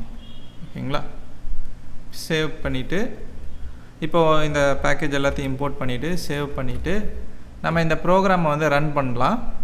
ஆக நான் போயிட்டு வந்து இங்கே ரன் பண்ணுறேன். பார்த்தீங்கன்னா ரன் ஆகுது. இப்போ இதுக்கான அவுட்புட் போய் நான் ப்ரௌசரில் பார்க்க போகிறேன். ஆக லோக்கல் ஹோஸ்ட் 8080 அட்ரஸில் நான் வந்து ப்ராடக்ட்ஸ் அப்படின்ற ஒரு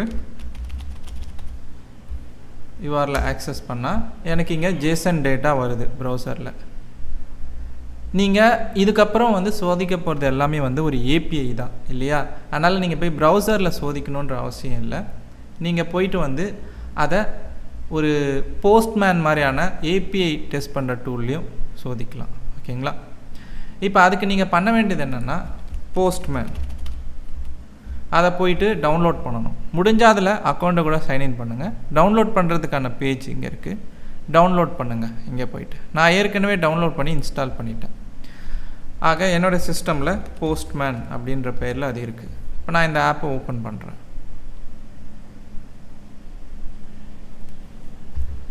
ஓகேங்களா? இப்போ இதில் வந்து பார்த்தீங்கன்னா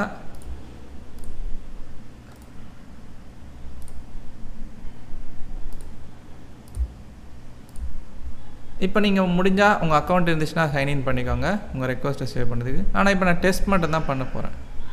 இப்போ இந்த இடத்துல வந்து நான் என்ன பண்ண போகிறேன்னா, நியூ HTTP ரெக்வஸ்ட் கொடுக்குறேன். அதில் வந்து நான் யூஆரில் என்ன மாதிரி கொடுக்கணுன்னா இந்த மாதிரி தான் கொடுக்கணும். localhost 8080/products அப்படின்னு கொடுக்கணும். இதில் வந்து கெட் மெத்தடில் தான் நான் வந்து அனுப்பணும். ஓகேங்களா? போஸ்ட்டில் வந்து அனுப்பக்கூடாது. ஏன்னா கெட் மேப்பிங் தான் நம்ம இங்கே பண்ணியிருக்கிறோம் கோடில். ஓகேவா? இப்போ நான் வந்து சென்டு கொடுத்தேன்னா எனக்கு இங்கே பாருங்கள் ஒரு ஜேசன் டேட்டா வந்திருக்குது. தெரியுதுங்களா? ஸோ இந்த ஜேசன் டேட்டா தான் இங்கே நம்ம லிஸ்ட்டாக ரிட்டர்ன் பண்ணியிருக்கிறோம். இது எப்படி வந்து ஜேசன் டேட்டாவாக மாறுச்சுன்னா அதுக்கு வந்து இந்த ரெஸ்ட் கண்ட்ரோலில் தான் காரணம். இதில் இந்த ரெஸ்பான்ஸ் பாடின்ற இந்த அனோட்டேஷன் இருக்கு இல்லையா, அது அந்த வேலையை பார்த்துக்கும். நீங்கள் அனுப்புகிற இந்த லிஸ்ட்டை வந்து ஒரு ஜேசன் டேட்டாவாக அதை எப்படி மாற்றுறது அப்படின்றது வந்து அதுக்கு தெரியும். அதனால தான் அது ரெஸ்ட் கண்ட்ரோலரில் பயன்படுத்தப்படுது.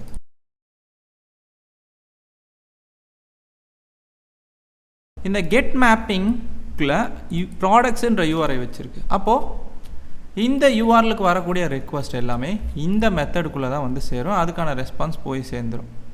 இப்போ நான் என்ன பண்ணுறேன்னா, இதே மாதிரி ஒரு கோட் கீழே காப்பி பண்ணி பேஸ்ட் பண்ணுறேன். இதில் மெத்தடோடைய பேர் வந்து கெட் கேட்டகரி ப்ராடக்ட்ஸ் அப்படின்னு வச்சுக்கிறேன். இப்போது இதுவும் வந்து ஒரு லிஸ்ட் ஆஃப் டேட்டாவை அனுப்புது. இந்த இடத்துல யூஆரில் வந்து எப்படி இருக்கணும்னு நினைக்கிறேன்னா, கேட்டகரி ப்ராடக்ட்ஸ்/கேட்டகரி அப்படின்னு கொடுத்தா எனக்கு வந்து அந்த ஒரு மெத்தட் ரிட்டர்ன் பண்ணக்கூடிய டேட்டாலாம் வரணும் அப்படின்னு கேட்குறோம். அதே மாதிரி வருது. ஓகேங்களா? இப்போது எனக்கு என்னென்னா, இந்த மெத்தட்லேயும் இந்த கெட் மேப்பிங்லேயும் ப்ராடக்ட்ஸ் வருது, இந்த மெத்தட்லேயும் ப்ராடக்ட்ஸ்னு வருது. ஆக இது வந்து காமனாக வருது இந்த ரெண்டுத்துக்கும். சொல்ல முடியாது இங்கே இருக்கிற இந்த கண்ட்ரோலரில் இருக்கிற எல்லா மெத்தடுக்குமே இந்த ப்ராடக்ட்ஸுன்ற ஒரு ப்ரிஃபிக்ஸ் வந்து வரப்போகுதுன்னு வச்சுக்கோங்களேன். அதை நீங்கள் இந்த இடத்துல ஒவ்வொரு இடத்துலையும் கொடுக்க வேண்டிய அவசியம் இல்லை. ஆக இந்த கண்ட்ரோலருக்குள்ளே வரக்கூடிய எல்லா ரிக்வஸ்ட்டும் ப்ராடக்ட்ஸுன்ற ஒரு யூஆர்ஐயை எடுத்துக்கிட்டு தான் வரும் அப்படின்ற மாதிரி. அப்போ நம்ம என்ன பண்ணலான்னா, இந்த இடத்துல வந்து ரெக்வஸ்ட் மேப்பிங் அப்படின்னு வச்சுக்கலாம். அதில் வந்து அப்படின்னு சொல்லிட்டு இந்த மாதிரி கொடுக்கலாம். இப்போது நீங்கள் வந்து இந்த ப்ராடக்ட்ஸுன்ற யூஆர்ஐயை வந்து இங்கேயும் பயன்படுத்த தேவையில்லை, இங்கேயும் பயன்படுத்த தேவையில்லை, இங்கேயே எடுத்துடலாம். இப்போ பாருங்கள், வெறும் ப்ராடக்ட்ஸ் யூஆர்ஐ மட்டும் கொடுத்தீங்கன்னா அது நேராக இங்கே தான் வரும். ஏன்னா இங்கே தான் கெட் மேப்பிங்க்கு யூஆர்ஐயே கொடுக்கல. அப்போது இந்த யூஆர்ஐ இந்த ஒரு மெத்தட் தான் குறிக்குதுன்னு அர்த்தம். ஆனால் இந்த இடத்துல கெட் மேப்பிங்குள்ளே கேட்டகரின்னு இருக்குது. அப்போது ப்ராடக்ட்ஸ்/கேட்டகரின்னு வந்துச்சுன்னா இந்த மெத்தட் கால் ஆகும். ஓகேங்களா? இப்போ நம்ம சேவ் பண்ணிவிட்டு பழையபடி மெத்தட் வேலை செய்தான்னு பார்ப்போம். ஆக நான் வெறும் ப்ராடக்ட்ஸ் கொடுக்குறேன். பார்த்திங்கன்னா அந்த மெத்தட் வேலை செய்யுது. அதுக்கப்புறம் /கேட்டகரின்னு கொடுக்குறேன், அதுவும் வேலை செய்யுது. அப்போ பாருங்கள், நமக்கு வந்து இனிமேல் வந்து ப்ரிஃபிக்ஸ் வந்து ப்ராடக்ட்ஸ்னு எல்லா யூஆர்லையும் இருக்குன்றதை இந்த இடத்துலையே நம்ம கண்ட்ரோலரில் உறுதி செஞ்சிடுறோம். ஓகேங்களா?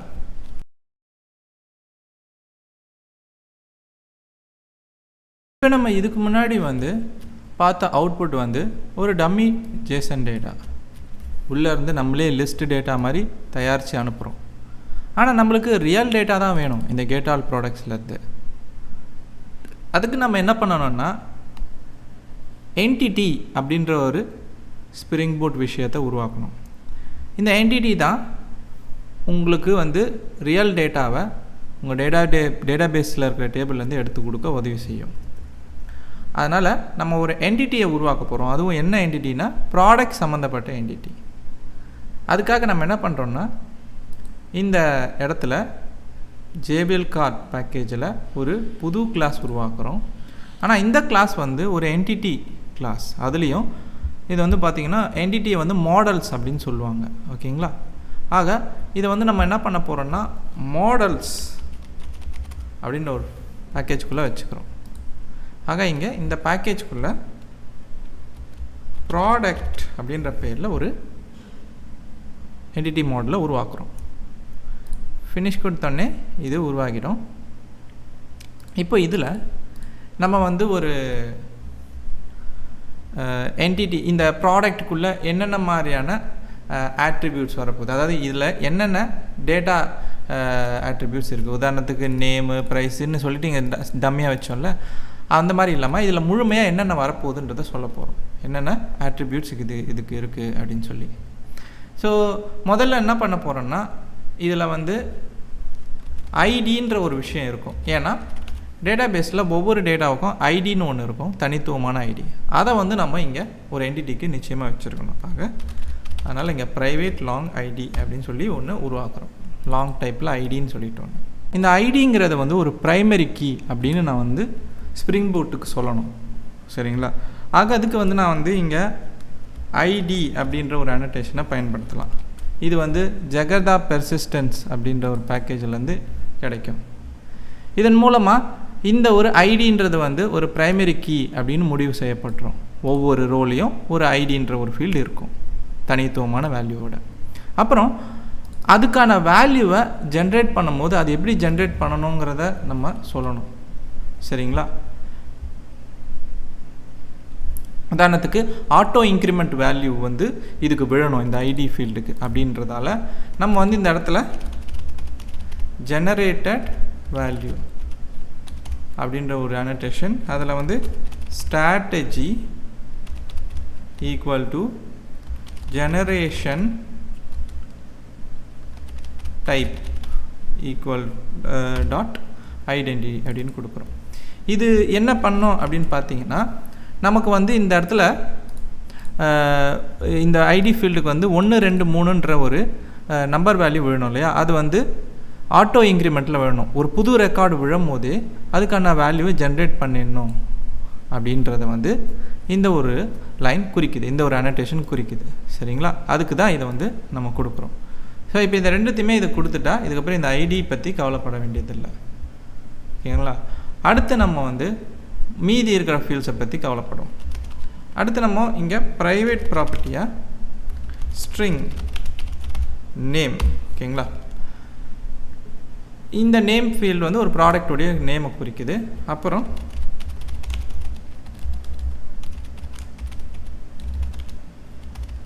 ப்ரைஸ்ன்னு சொல்லிட்டு ஒன்று, அது டபுள் டைப் கொண்டது.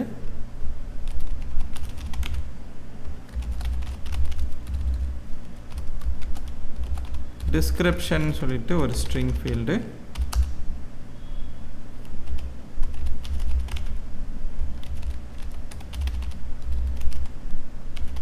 ரேட்டிங்ஸ்ன்னு சொல்லி ஒரு டபுள் ஃபீல்டு.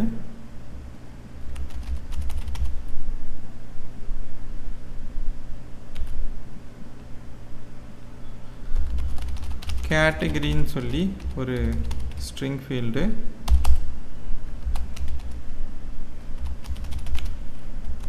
செல்லர்னு சொல்லிட்டு ஒரு ஸ்ட்ரிங் ஃபீல்டு.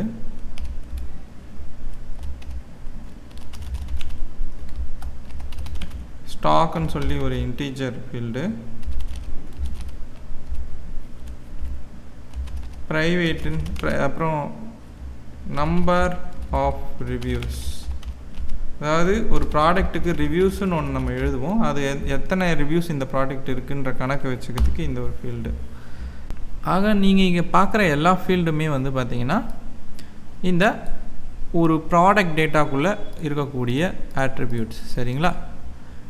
ஒரு ப்ராடக்டில் இந்தந்த ஃபீல்டெல்லாம் நம்ம பயன்படுத்துகிற மாதிரி இருக்கும். இப்போது நம்ம வந்து வெறும் வந்து என்டிட்டி, அதாவது வந்து இந்த மாடலை உருவாக்கியிருக்கோம் அப்படின்னு நீங்கள் நினச்சிக்கிட்டு இருப்பீங்க. இந்த மாடலில் நம்ம கொடுக்கக்கூடிய ஒவ்வொரு பெயரும் வந்து ஒரு காலம் நேம்ஸாக இதுக்குன்னு ஒரு டேபிள் உருவாக்கி அதில் இருக்கும். அதனால் இங்கே கொடுக்கக்கூடிய பெயர் ரொம்பவே முக்கியமானது. சரிங்களா?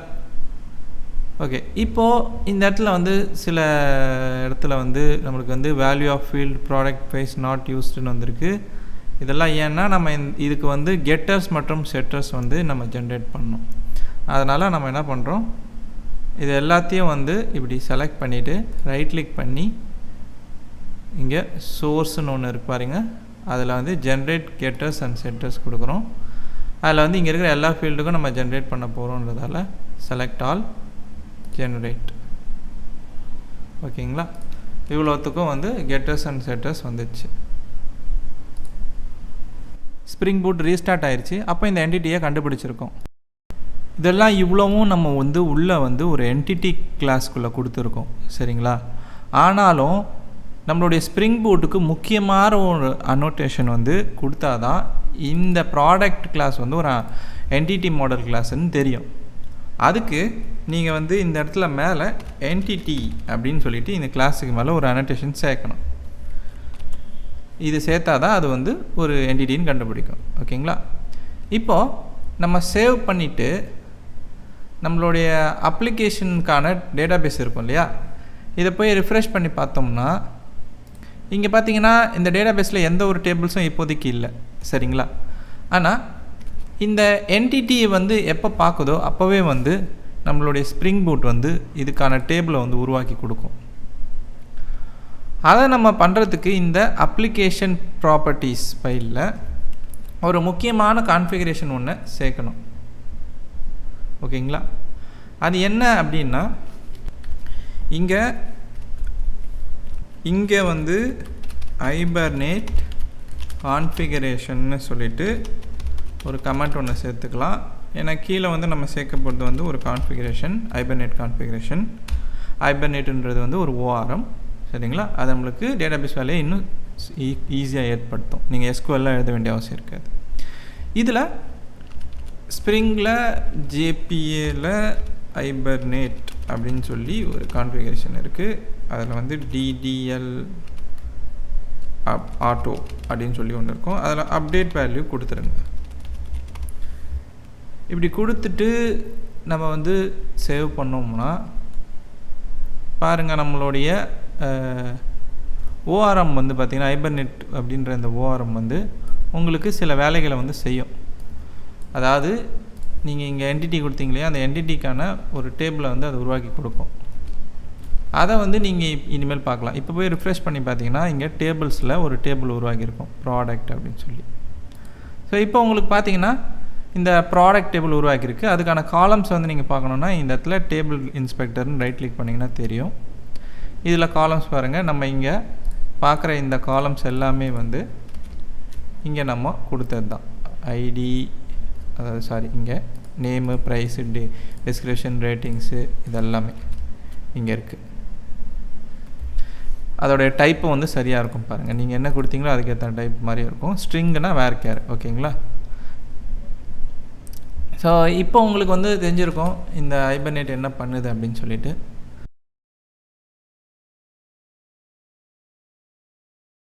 இப்போது உங்களுக்கு சில நேரத்தில் வந்து இந்த டேபிள் நேம் வந்து பார்த்திங்கன்னா பிடிக்காதுன்னு நினைக்கிறேன். அதாவது இங்கே வெறும் ப்ராடக்ட்டுன்னு இருக்குது. அந்த ப்ராடக்ட்டுன்ற டேபிள் நேம் வந்து நீங்கள் ப்ராடக்ட்ஸ்ன்னு மாற்றணும்னு நினைக்கிறீங்கன்னு வச்சுக்கோங்க. அப்போ என்ன பண்ணுவீங்க?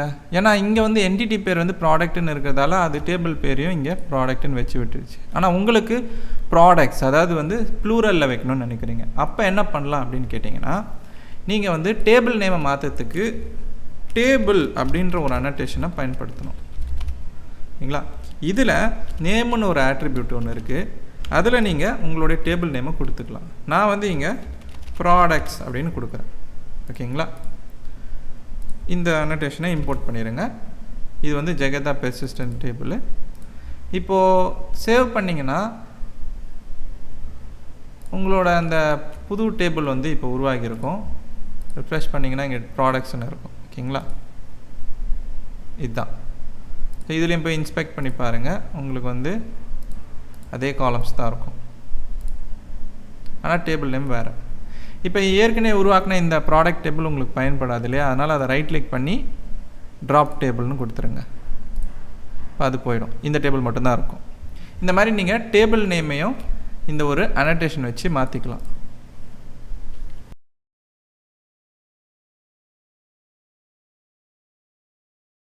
டேட்டாபேஸ் சம்மந்தப்பட்ட வேலைகளில் கையாளுறதுக்கு ஒரு இன்டர்ஃபேஸ் ஒன்று உருவாக்க போகிறோம்.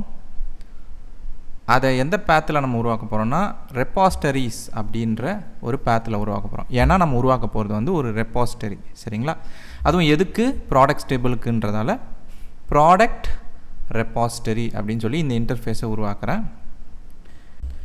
இது வந்து ரெப்பாஸ்டரி அப்படின்னு ஸ்ப்ரிங் போர்ட்டுக்கு தெரியணும் அப்படின்னா ரெப்பாஸ்டரின்ற ஒரு அனோட்டேஷனை இங்கே மேலே நம்ம சேர்க்கணும். இந்த ஒரு பேத்தில் இருக்கக்கூடிய ரெப்பாஸ்டரி அனோட்டேஷனை சேர்த்துடுறோம். இந்த இன்டர்ஃபேஸ் இன்னொரு இன்டர்ஃபேஸை எக்ஸ்டெண்ட் பண்ண போது அது என்னென்னா ஜேபிஏ ரெப்பாஸ்டரி அப்படின்னு சொல்லிட்டு ஒரு இன்டர்ஃபேஸ், அதை வந்து எக்ஸ்டெண்ட் பண்ண போது அந்த இன்டர்ஃபேஸுக்குன்னு ஒரு ஜெனரிக் டைப் ஒன்று இருக்குது, அதை வந்து நம்ம இங்கே கொடுக்க போகிறோம்.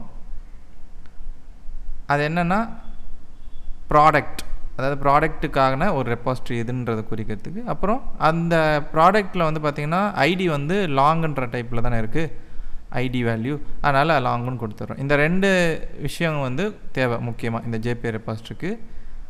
இப்போது இது வந்து ப்ராடக்ட்ஸ் டேபிளுக்கான ரெப்பாஸ்ட்ரின்னு ஸ்ப்ரிங் பூட் புரிஞ்சுக்கும்.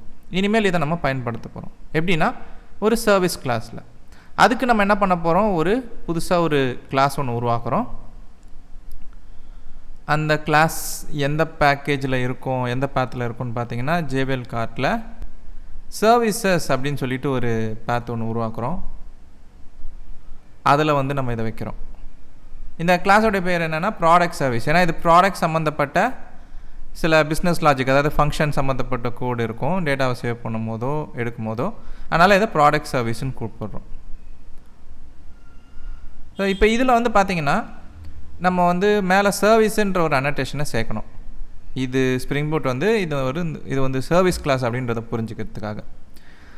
அப்புறம் இதில் தான் வந்து நம்ம ரெப்பாஸ்ட்ரியை வந்து பயன்படுத்த போகிறோம், நம்ம ப்ராடக்ட்டுக்காக உருவாக்கின அந்த ரெப்பாஸ்ட்ரி. அதனால் இங்கே வந்து ப்ரைவேட் ப்ராப்பர்ட்டியாக ப்ராடக்ட் ரெப்பாஸ்ட்ரியோட ஒரு ப்ராப்பர்ட்டி ஒன்று உருவாக்கிக்கிறோம், ப்ராடக்ட் ரெப்பாஸ்ட்ரி அப்படின்ற பெயரில்.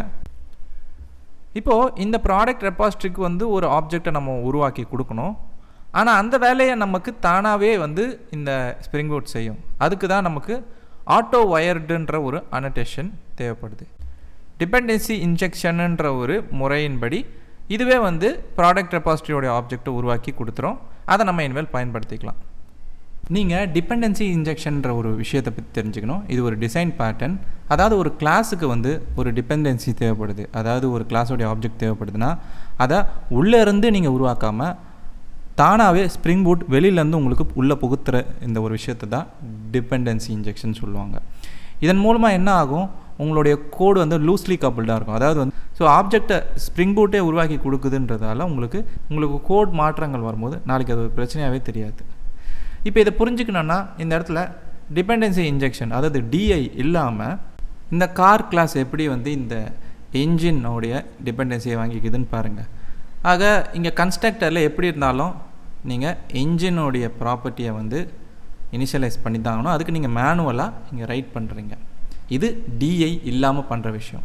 ஆக காருன்ற ஒரு கிளாஸுக்கு நீங்கள் என்ஜின் அப்படின்ற ஒரு ப்ராப்பர்ட்டி அசைன் பண்ணுறதுக்கு நீங்களே டைரெக்டாக அந்த டிபெண்டன்சியை உருவாக்கி கொடுக்குறீங்கன்னு அர்த்தம். இதுவே டிபெண்டன்சி இன்ஜெக்ஷன் இருக்குது அப்படின்னா எப்படி இருக்குன்னு பார்த்தீங்கன்னா நீங்கள் இதுக்காக சில அனோட்டேஷன்களை பயன்படுத்தணும். முக்கியமான ஒன்று ஆட்டோ வயர்டு. இதன் மூலமாக ஸ்ப்ரிங் பூட் தெரிஞ்சுக்கும் இந்த இடத்துல ஒரு டிபெண்டன்சி இன்ஜெக்ஷனை பண்ண போகிறோன்ட்டு. இதில் பாருங்கள், இன்ஜின் அப்படின்ற ஆப்ஜெக்டை வந்து அதுவே உருவாக்கி கொடுக்குது. அதை நீங்கள் வாங்கி அசைன் மட்டும்தான் பண்ணிக்கிறீங்க. ஆக இது எங்கேருந்து உருவாக்கி கொடுக்குது, இது எப்படி உருவாக்கி கொடுக்குதுன்றதை பற்றிலாம் நீங்கள் கவலைப்பட தேவையில்லை. அதை வந்து ஸ்ப்ரிங் பூட் பார்த்துக்கும். மொத்தத்தில் நீங்கள் காருக்கு இன்ஜின் டிபெண்டன்சியை நேரடியாக நீங்களாக உருவாக்காமல் மறைமுகமாக ஸ்ப்ரிங் பூட் உங்களுக்கு உருவாக்கி கொடுக்குது. இந்த டிபெண்டன்சியை மறைமுகமாக வெளியிலேருந்து ஸ்ப்ரிங் பூட் செஞ்சு கொடுத்துரும். இதனால் என்னென்னா நீங்களே மேனுவலாக உருவாக்கி கொடுக்குற அந்த டிபெண்டன்சி கோட் வந்து தவிர்க்கப்படுது. இப்போ இந்த சர்வீஸ் கிளாஸில் நம்ம கெட் ஆல் ப்ராடக்ட்ஸ்னு சொல்லிட்டு ஒரு மெத்தட் ஒன்று உருவாக்க போகிறோம். அது வந்து ரிட்டர்ன் பண்ண போகிற ஒரு டேட்டா வந்து ப்ராடக்ட் லிஸ்ட் அப்படின்ற ஒரு டேட்டா. ஆக இங்கே வந்து கெட் ஆல் ப்ராடக்ட்ஸ் அப்படின்னு சொல்லிட்டு ஒரு மெத்தட் உருவாக்கிட்டேன். அதில் வந்து நம்ம மேலே வச்சுருக்கோம் இல்லையா அந்த ப்ராடக்ட் ரெபாசிட்டரி, அதன் மூலமாக வந்து ஒரு டேட்டாவை ரிட்டர்ன் பண்ண போகிறோம். ஏன்னா அந்த ரெபாசிட்டரிக்குள்ளே நிறைய மெத்தட்ஸ் இருக்குது. அதில் ஒரு மெத்தடை நம்ம பயன்படுத்தி ப்ராடக்ட்ஸ் டேபிளில் இருக்க எல்லா டேட்டாவையும் ரிட்டர்ன் பண்ண போகிறோம். அது என்ன அப்படின்னா ஃபைண்ட் ஆல் அப்படின்னு சொல்லிட்டு ஒரு மெத்தட் ஒன்று இருக்குது. அந்த மெத்தட் டேட்டாபேஸில் இருக்கக்கூடிய எல்லா ரோஸையும் ரிட்டர்ன் பண்ணும். இப்போ நம்ம இந்த சர்வீஸை உருவாக்கியாச்சு, அதுக்குள்ளே ஒரு மெத்தடையும் உருவாக்கியாச்சு. இந்த சர்வீஸை நம்ம ப்ராடக்ட் கண்ட்ரோலரில் பயன்படுத்தலாம். ப்ராடக்ட் கண்ட்ரோலரில் நம்ம சோதனைக்காக சும்மா ஒரு அரே லிஸ்ட் வந்து அனுப்பிச்சிருந்தோம் இதுக்கு முன்னாடி. அந்த லைன்லாம் வந்து தூக்கிட போகிறோம். இனிமேல் நம்மளுக்கு அது தேவையில்லை. அதுக்கு பதிலாக நம்ம அந்த ப்ராடக்ட் சர்வீஸை பயன்படுத்த போகிறோம். முதல்ல மேலே இங்கே ஒரு ப்ரைவேட் ப்ராப்பர்ட்டியாக அந்த சர்வீஸ் கிளாஸோடைய ப்ராப்பர்ட்டியை வச்சுக்கிறோம், அதாவது ப்ராடக்ட் சர்வீஸ். இந்த ப்ராப்பர்ட்டிக்கு ஒரு ஆப்ஜெக்டை உருவாக்கி கொடுக்கணும். அதை வந்து நம்ம செய்ய தேவையில்லை, ஆட்டோ வைட் அனோட்டேஷனே பார்த்துக்கும். அதனால் இந்த ப்ராப்பர்ட்டிக்கு மேலே இந்த இடத்துல ஆட்டோ வைட் அனோட்டேஷனை பயன்படுத்துகிறோம். ஆக டிபெண்டன்சி இன்ஜெக்ஷன் அடிப்படையில் இந்த ப்ராடக்ட் சர்வீஸோடைய ஒரு ஆப்ஜெக்டை இது உருவாக்கி கொடுத்துரும். அதை நம்ம கெட் ஆல் ப்ராடக்ட்ஸ்குள்ளே பயன்படுத்த வேண்டியது தான். இப்போது நம்ம ரிட்டர்ன் பண்ண போகிறோம். இந்த ப்ராடக்ட் சர்வீஸ் ஒரு மெத்தட் ஒன்று வச்சுருக்கு, நம்ம உருவாக்கி கொடுத்த ஒரு மெத்தடு. அது என்னென்னா கெட் ஆல் ப்ராடக்ட்ஸ்னு சொல்லிட்டு ஒரு மெத்தடு. அது வந்து ரெபாசிட்டரிலேருந்து ரிட்டர்ன் பண்ணுற டேட்டாவை இது நம்மளுக்கு ரிட்டர்ன் பண்ணி தரோம். இப்போ இந்த இடத்துல பார்த்திங்கன்னா ஒரு எரர் வருது. என்னென்னு பார்த்தீங்கன்னா இங்கே இதுக்கு முன்னாடி நம்ம ரிட்டர்ன் பண்ணுறது லிஸ்ட் வந்து மேப்பாக ரிட்டர்ன் பண்ணியிருந்தோம். ஆனால் இப்போ இதை எடுத்துகிட்டு ப்ராடக்ட் அப்படின்ற டைப்புக்கு ரிட்டர்ன் பண்ணுறோம். இதுதான் வந்து நம்மளுடைய என்டிட்டி கிளாஸோடைய டைப். இதை கொடுத்துட்டோம். இப்போ நம்மளுக்கு இது வேலை செய்யும். நம்ம சோதனை பண்ணலாம். போஸ்ட்மேனில் அதே யூஆர்எலுக்கு கெட் ரிக்வெஸ்ட்டை நான் சென்ட் பண்ணுறேன். பார்த்தீங்கன்னா இங்கே வந்து 200 ரெஸ்பான்ஸ் வந்திருக்கு, சக்ஸஸ்ஃபுல் தான். ஆனால் எம்டியாக இங்கே ஒரு அரே வந்திருக்கு, ஜேசன் அரே. இது ஏன்னா நம்மளுடைய டேட்டாபேஸில் இருக்கிற இந்த டேபிளில் செலக்ட் query போட்டு ரன் பண்ணி பார்க்குறேன், ஒரு டேட்டாவுமே இங்கே இல்லை. அப்போ எதுவுமே இல்லாத சூழ்நிலையில் தான் இங்கே எம்டி அரே வந்திருக்கு. டேட்டாவை ஜென்ரேட் பண்ணணும்.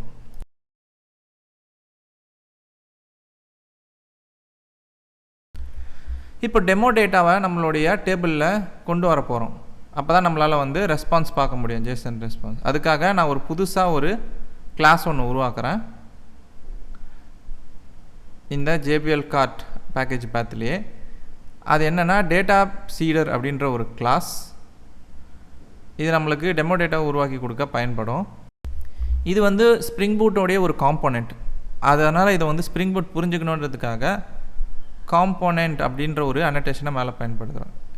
ஆக இந்த ஒரு கிளாஸை வந்து அது கண்டுபிடிக்கும். அப்போ தான் அப்புறம் நம்ம ப்ராடக்ட் ரெபாசிட்டரியை வந்து பயன்படுத்த போகிறோம். அதனால் இங்கே ப்ராடக்ட் ரெபாசிட்டரிக்கான ஒரு ப்ராப்பர்ட்டியை உருவாக்கிடுறேன்.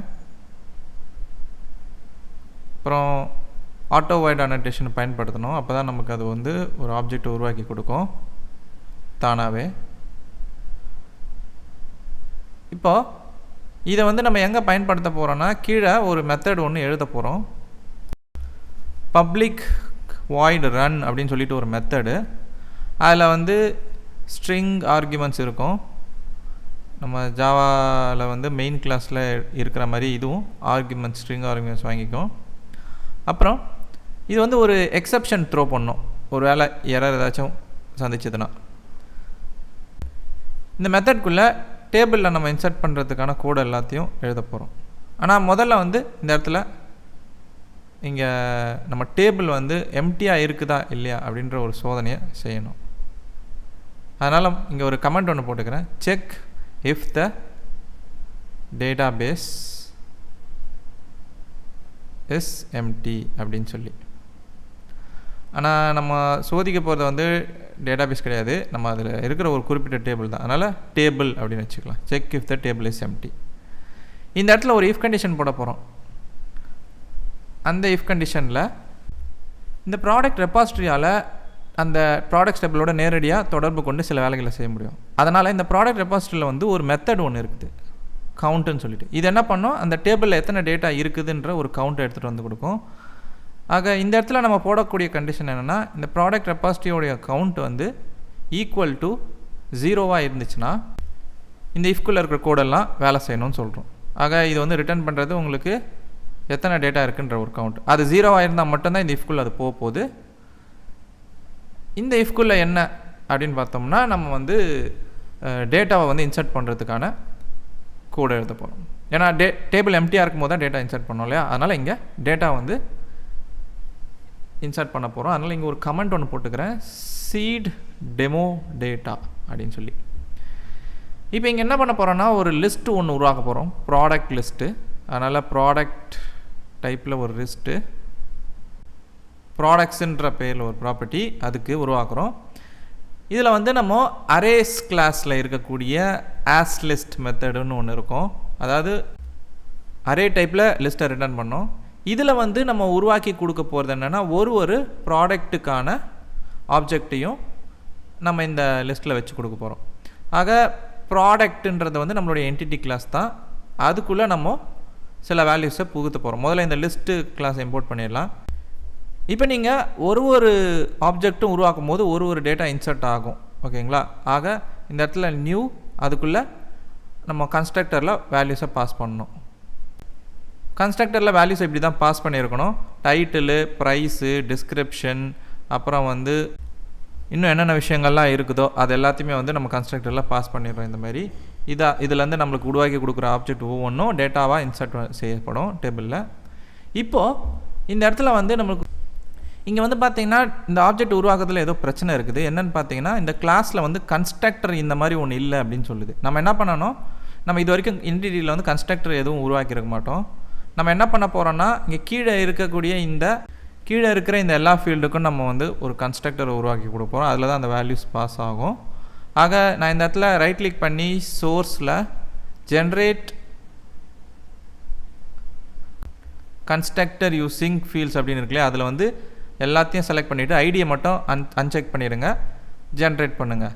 இப்போது உங்களுக்கு பார்த்தீங்கன்னா, நீங்கள் இந்த மாதிரி ஒரு கன்ஸ்ட்ரக்டர் வச்சுருக்கிறதால கண்டிப்பாக உங்களுக்கு அது அந்த எரர் போயிருக்கும். திரும்ப வந்து நம்ம அந்த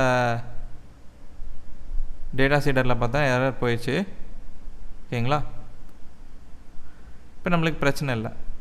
அடுத்து இந்த இடத்துல கீழே வந்து நம்ம ப்ராடக்ட் ரெபாசிட்டரியை பயன்படுத்தணும். ஏன்னா ப்ராடக்ட் ரெபாசிட்டரியில் நம்ம உருவாக்கின இந்த ஆப்ஜெக்ட் எல்லாத்துமே வந்து ஒரு டேட்டாவாக இன்சர்ட் ஆக போகுது. இதில் வந்து சேவ் ஆல்னு ஒரு மெத்தட் இருக்குது. அதில் வந்து இந்த ப்ராடக்ட்ஸ் லிஸ்ட்டை வந்து உள்ளே பாஸ் பண்ணிடலாம். ஆக இந்த ரெபாசிட்டரி அந்த டேட்டாவை இன்சர்ட் பண்ணுற வேலையை செஞ்சிடும். ஆப்ஜெக்டாக இருந்து டேட்டா பேஸை வந்து இன்சர்ட் பண்ணுறது அது பார்த்துக்கும், ஓகேங்களா. அடுத்து இந்த இடத்துல ஒரு லாக் ஒன்று போட்டுக்கலாம், ஒரு சிஸ்டம் பிரிண்ட் ஒன்று போட்டுப்போம். அதனால் sysout println அதில் வந்து டெமோ டேட்டா சீடட் அப்படின்னு சொல்லிட்டு இந்த வார்த்தைகளை கொடுப்போம். இதை நம்ம வந்து பார்ப்போம், நம்ம ஸ்ப்ரிங் போர்டோடைய லாகில் தெரியும். ஆனால் இப்போதைக்கு எதுவும் தெரியாது. ஏன்னா நம்ம இன்னுமே வந்து இந்த டேட்டா சீடர் கிளாஸை வந்து ஸ்ப்ரிங் பூட் வந்து கால் பண்ணுற மாதிரி இன்னும் செய்யலை, ஓகேங்களா. அதை கால் பண்ணுற மாதிரி செய்யணும் அப்படின்னா ஒரு முக்கியமான ஒரு விஷயத்தை நம்ம கொடுக்கணும். என்னென்னா, இங்கே வந்து ஓவர் ரைட் பண்ணணும். இந்த ரன் மெத்தட் ஓவர் ரைட் அனோட்டேஷனை வச்சு நம்ம பண்ணுறோம். இந்த டேட்டா சீடர் கிளாஸ் வந்து முக்கியமான ஒரு இன்டர்ஃபேஸை இம்ப்ளிமெண்ட் பண்ண போகுது. அது என்னென்னா, இங்கே இம்ப்ளிமெண்ட்ஸில் டேட்டா சீடர் இம்ப்ளிமெண்ட்ஸ் கமாண்ட் லைன்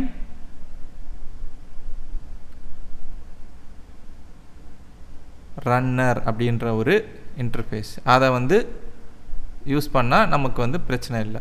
இந்த ரன் மெத்தட் கால் ஆகும்.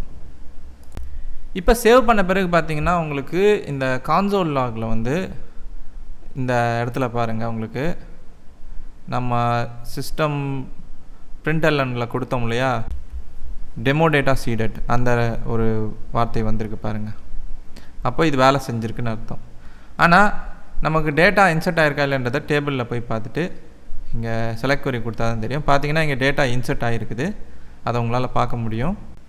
இந்த ஒர்க் பெஞ்சில் டேட்டாவை பார்க்கறதுக்கு கொஞ்சம் கஷ்டமாக தான் இருக்கும். பட் இருந்தாலும் நம்ம ஆப்ஜெக்டாக கொடுத்தது எல்லாமே இங்கே எஸ்கியூஎல்ல இன்சர்ட் ஆகிருக்கு. இப்போ போய் போஸ்ட்மேனில் வந்து ரெக்வஸ்ட்டை திரும்ப சென்ட் பண்ணிங்கன்னா உங்களுக்கு டேட்டா வரணும். ஆனால் இங்கே எரர் வந்திருக்கு. என்னென்னு பார்த்தீங்கன்னா, நம்ம என்டிட்டி கிளாஸில் வந்து ஒரு கன்ஸ்ட்ரக்டர் வச்சுருக்கோம். ஆனால் அதுக்கு டிஃபால்ட் கன்ஸ்ட்ரக்டர்னு ஒன்று தேவைப்படுது இல்லையா பொதுவாகவே. அதனால் அதை உருவாக்காததால் எரர் வருது. நம்ம பண்ண வேண்டியது என்னென்னா, ப்ராடக்டில் போய்ட்டு ப்ராடக்ட் என்டிட்டி கிளாஸில் போய்ட்டு ரைட் கிளிக் பண்ணி இங்கே வந்து சோர்ஸில் இங்கே ஜெனரேட் யூஸிங் ஃபீல்ட்ஸ் அதை கொடுங்க கன்ஸ்ட்ரக்டரை. அதில் எல்லாத்தையும் டீசெலக்ட் பண்ணிவிட்டு எல்லா ஃபீல்ட்ஸையும் டீசெலக்ட் பண்ணிவிட்டு நீங்கள் வந்து அப்ளை கொடுங்க. பார்த்தீங்கன்னா உங்களுக்கு இங்கே டிஃபால்ட் கன்ஸ்ட்ரக்டர் ஒன்று உருவாகியிருக்கும். சூப்பர் கன்ஸ்ட்ரக்டர் மட்டும் கால் ஆகிருக்கும். இப்போ நீங்கள் சேவ் பண்ணிவிட்டு போயிட்டு திரும்பவும் போஸ்ட்மேன் ரெக்வஸ்ட்டை வந்து சோதிச்சு பாருங்கள். இந்த தடவை டேட்டா உங்களுக்கு வரும், எந்த ஒரு பிரச்சனையும் இருக்காது. ஆக இங்கே பார்த்தீங்கன்னா நம்ம டேட்டா பேஸில் இருக்கக்கூடிய எல்லா டேட்டாவுமே வந்து ஒரு ஜேசன் ரெஸ்பான்ஸாக இங்கே வந்திருக்கிறத பார்க்க முடியும். கிட்டத்தட்ட 7 ப்ராடக்ட்ஸ் வந்து இங்கே இருக்குது.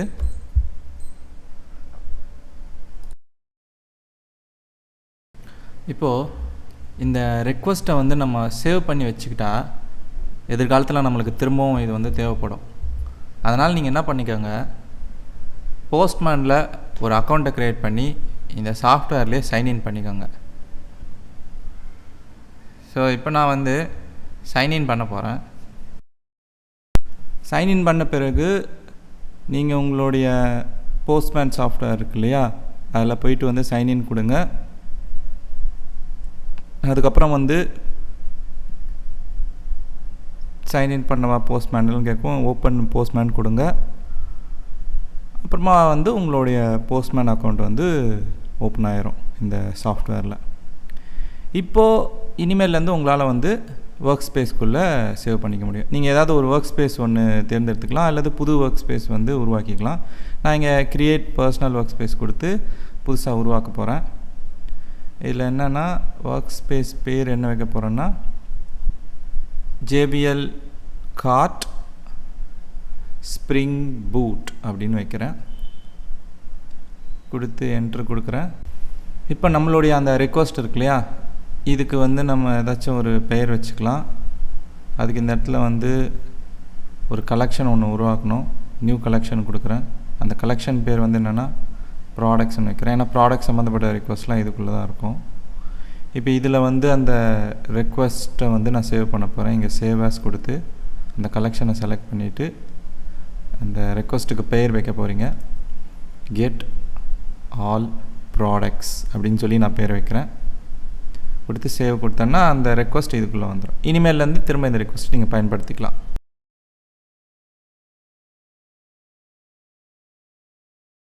இப்போது நம்மளுடைய இந்த ப்ராடக்ட்ஸ் ஏபிஐயில் பார்த்தீங்கன்னு வச்சுக்கோங்க, எல்லா ஃபீல்ட்ஸும் இருக்குது. முக்கியமான fields name, price, description, ratings, category, seller, stock, number of views.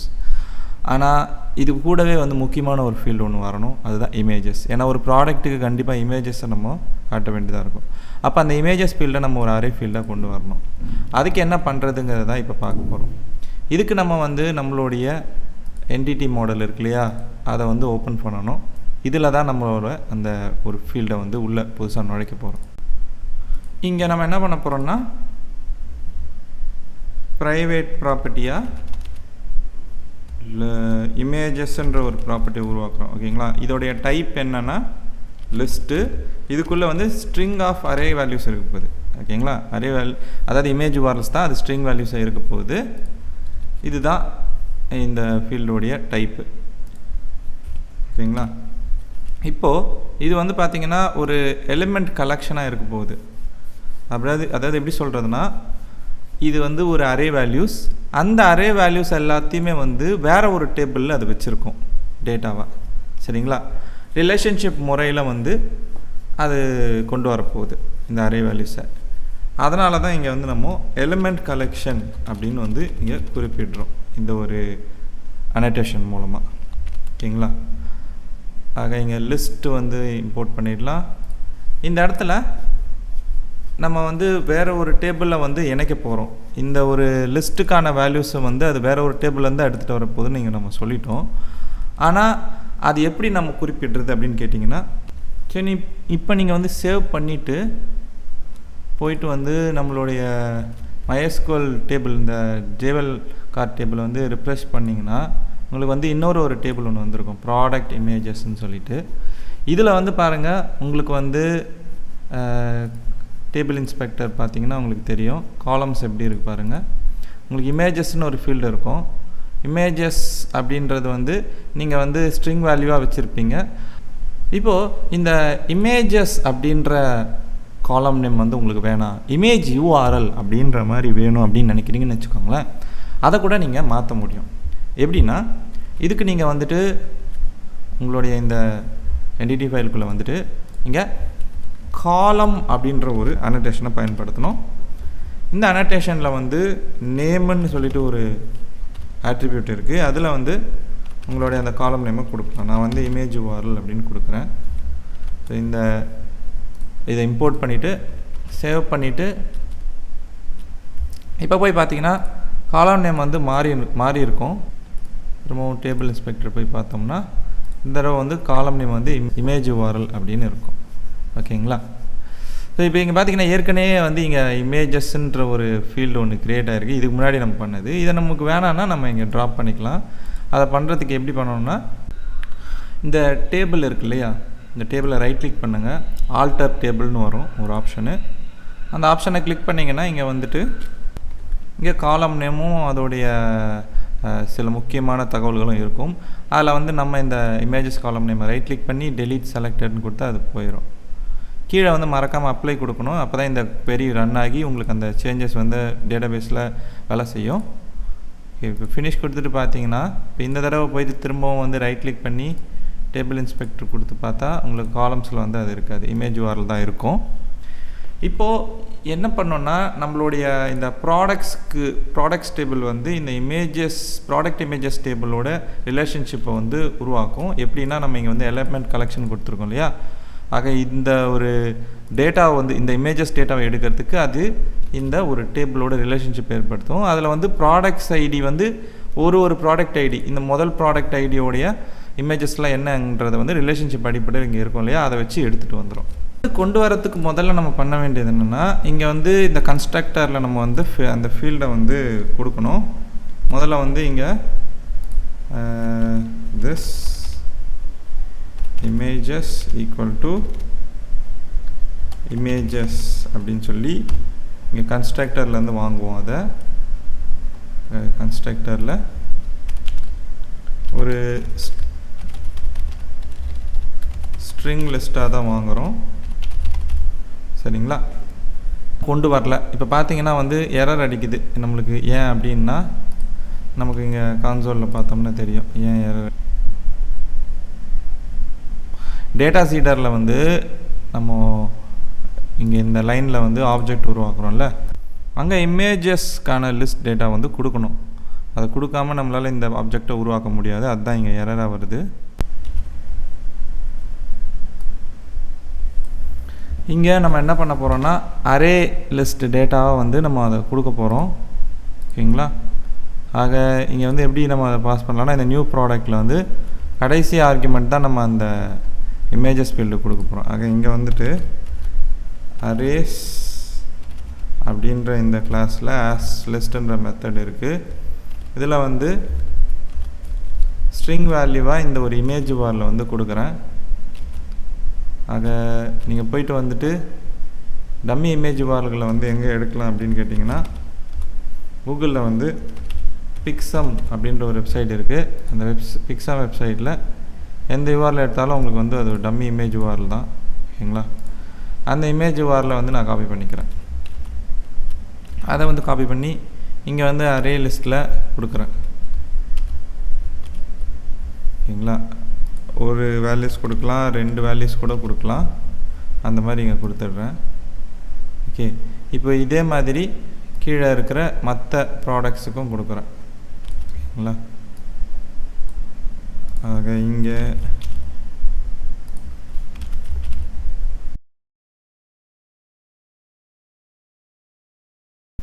இப்போ எல்லாத்துக்கும் கொடுத்தாச்சுன்றதால எரர் போயிடுச்சு. சேவ் பண்ணுவோம். சேவ் பண்ணிவிட்டு பார்த்தீங்கன்னா இப்போ நம்மளுக்கு வந்து எரர் இருக்காது. ஓகேங்களா? இங்கே வந்து ரன் ஆனாலும், இங்கே இது வந்து கோட் ரன் ஆனாலும் உங்களுக்கு வந்து இந்த டேட்டா சீடர் ரன் ஆகாததால் உங்களுக்கு வந்து இந்த இமேஜஸ் சம்மந்தப்பட்ட டேட்டா வந்து இருக்காது டேபிளில். நீங்கள் போய்ட்டு வந்து ரன் பண்ணி பார்த்தீங்கன்னா உங்களுக்கு இமேஜஸ் டேபிளில் வந்து ப்ராடக்ட் இமேஜஸில் வந்து எதுவுமே இருக்காது. ஆக நீங்கள் வந்து இந்த டேட்டா சீட்டரை வந்து திரும்ப ரன் பண்ணணும் அப்படின்னு நினச்சிங்க அப்படின்னா நீங்கள் இந்த டேபிளை வந்து ட்ரங்கேட் பண்ணணும். இந்த ப்ராடக்ட்ஸ் டேபிளை வந்து ட்ரங்கேட் பண்ணணும். ஆனால் இதை ட்ரங்கேட் பண்ணுறதுலேயும் ஒரு பிரச்சனை இருக்குது. ட்ரங்கேட்னா எம்டி பண்ணுறது. ஓகேங்களா? ஆக இந்த இடத்துல ரைட் கிளிக் பண்ணி ட்ரங்கேட் டேபிள்னு கொடுத்து ட்ரங்கேட் கொடுத்தோம்னா நம்மளுக்கு வந்து இந்த இடத்துல ப்ராடக்ட் இமேஜஸில் வந்து ஃபாரின் கீ ப்ராடக்ட் இமேஜஸில் வந்து ஃபாரின் கீயாக ப்ராடக்ட் ஐடின்னு ஒன்று இருக்கு இல்லையா? ஸோ இந்த ப்ராடக்ட் ஐடி வந்து இதோடைய ஃபாரின் கீ. ஓகேங்களா? அப்போ அது வந்து இருக்கிறதால வந்து அது ட்ரங்கேட் பண்ண முடியாது அப்படின்னு சொல்லுது. ஓகே.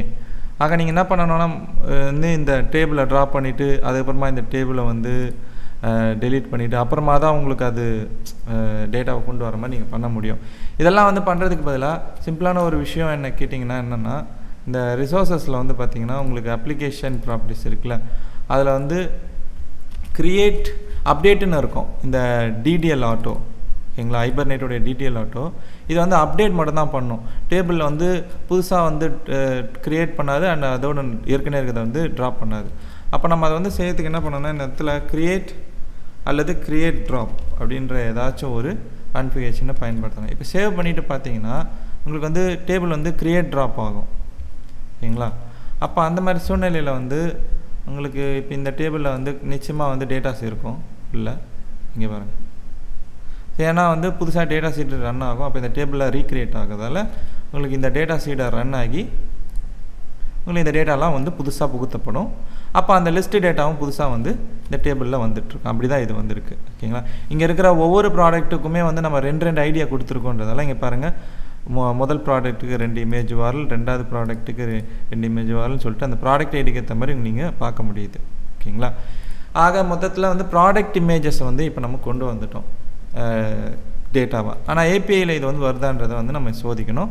ஆக இங்கே இடத்துல வந்து ஏபிஐ மறுபடியும் ஹிட் பண்ணுறோம். இந்த கெட் ஆல் ப்ராடக்ட்ஸ் ஏபிஐ ரிக்வெஸ்ட்டை ஹிட் பண்ணால் நமக்கு இங்கே வந்து பார்த்திங்கன்னா டேட்டா வந்து இங்கே வரவே இல்லை. நீங்கள் இந்த ஃபீல்டு இருக்கு இல்லையா, இந்த இமேஜஸ் ஃபீல்டுக்கு கெட்டர் அண்ட் செட்டர் வந்து வச்சுருக்கணும். ஆக நான் என்ன பண்ணுறேன், இந்த ஃபீல்டை வந்து இந்த ஃபீல்டு தான் ரைட் கிளிக் பண்ணி சோர்ஸில் ஜெனரேட் கெட்டர்ஸ் அண்ட் செட்டர்ஸ் அதில் இமேஜ் ஃபீல்டை செலக்ட் பண்ணிவிட்டு ஜெனரேட் கொடுக்குறேன். பார்த்திங்கன்னா உங்களுக்கு அந்த கெட் இமேஜஸ் செட் இமேஜஸ் அப்படின்னு சொல்லிட்டு இது வந்திருக்கும். இப்போ நீங்கள் போய் வந்து திரும்பவும் ஹிட் பண்ணிங்கன்னா உங்கள் ஏபிஐயை இந்த இடத்துல வந்து பாருங்கள் இமேஜஸ்ன்னு ஒரு ஃபீல்டு இருக்கும். அதுக்குள்ளே உங்களுடைய இமேஜ் வாரல்ஸ்லாம் இருக்கும். ஓகேங்களா? எல்லா ப்ராடக்ட்டுக்கும் வந்திருக்கும். ரிலேஷன்ஷிப் அடிப்படையில் அது எல்லாத்தையும் எடுத்துகிட்டு வரும். சரி, இந்த வீடியோவில் நம்ம வந்து ஸ்ப்ரிங் பூட்னா என்னங்கிறதையும் அதை எப்படி வந்து பயன்படுத்தி ஒரு ரெஸ்ட் ஏபிஐ உருவாக்குறது, அதில் என்னென்ன முக்கியமான கான்செப்ட்ஸ் எல்லாம் இருக்குதுன்றதெல்லாம் தெரிஞ்சிருப்பீங்க. இதோடைய தொடர்ச்சியை நான் போடணும்னு நினைக்கிறேன். உதாரணத்துக்கு இந்த இ-காமர்ஸ் ப்ராஜெக்டில் இன்னும் வரக்கூடிய ஏபிஐகள்லாம் என்னென்னன்றதை நான் அடுத்தடுத்து போடணும்னு நினச்சிங்கன்னா இந்த ஒரு வீடியோவுக்கு ஆதரவு கொடுங்க. அப்போ தான் அந்த வீடியோவில் நான் கொண்டு வர முடியும். இந்த வீடியோவுக்கு மறக்காமல் லைக், ஷேர், கமெண்ட் பண்ணுங்கள். முக்கியமாக உங்கள் வேலை செய்கிறவங்க கிட்ட வந்து இந்த வீடியோவை ஷேர் பண்ணுங்கள். இந்த சேனலை பற்றி தெரிய வைங்க. முடிஞ்சால் இந்த சேனலுக்கு டொனேட் பண்ணுங்கள். நன்றி.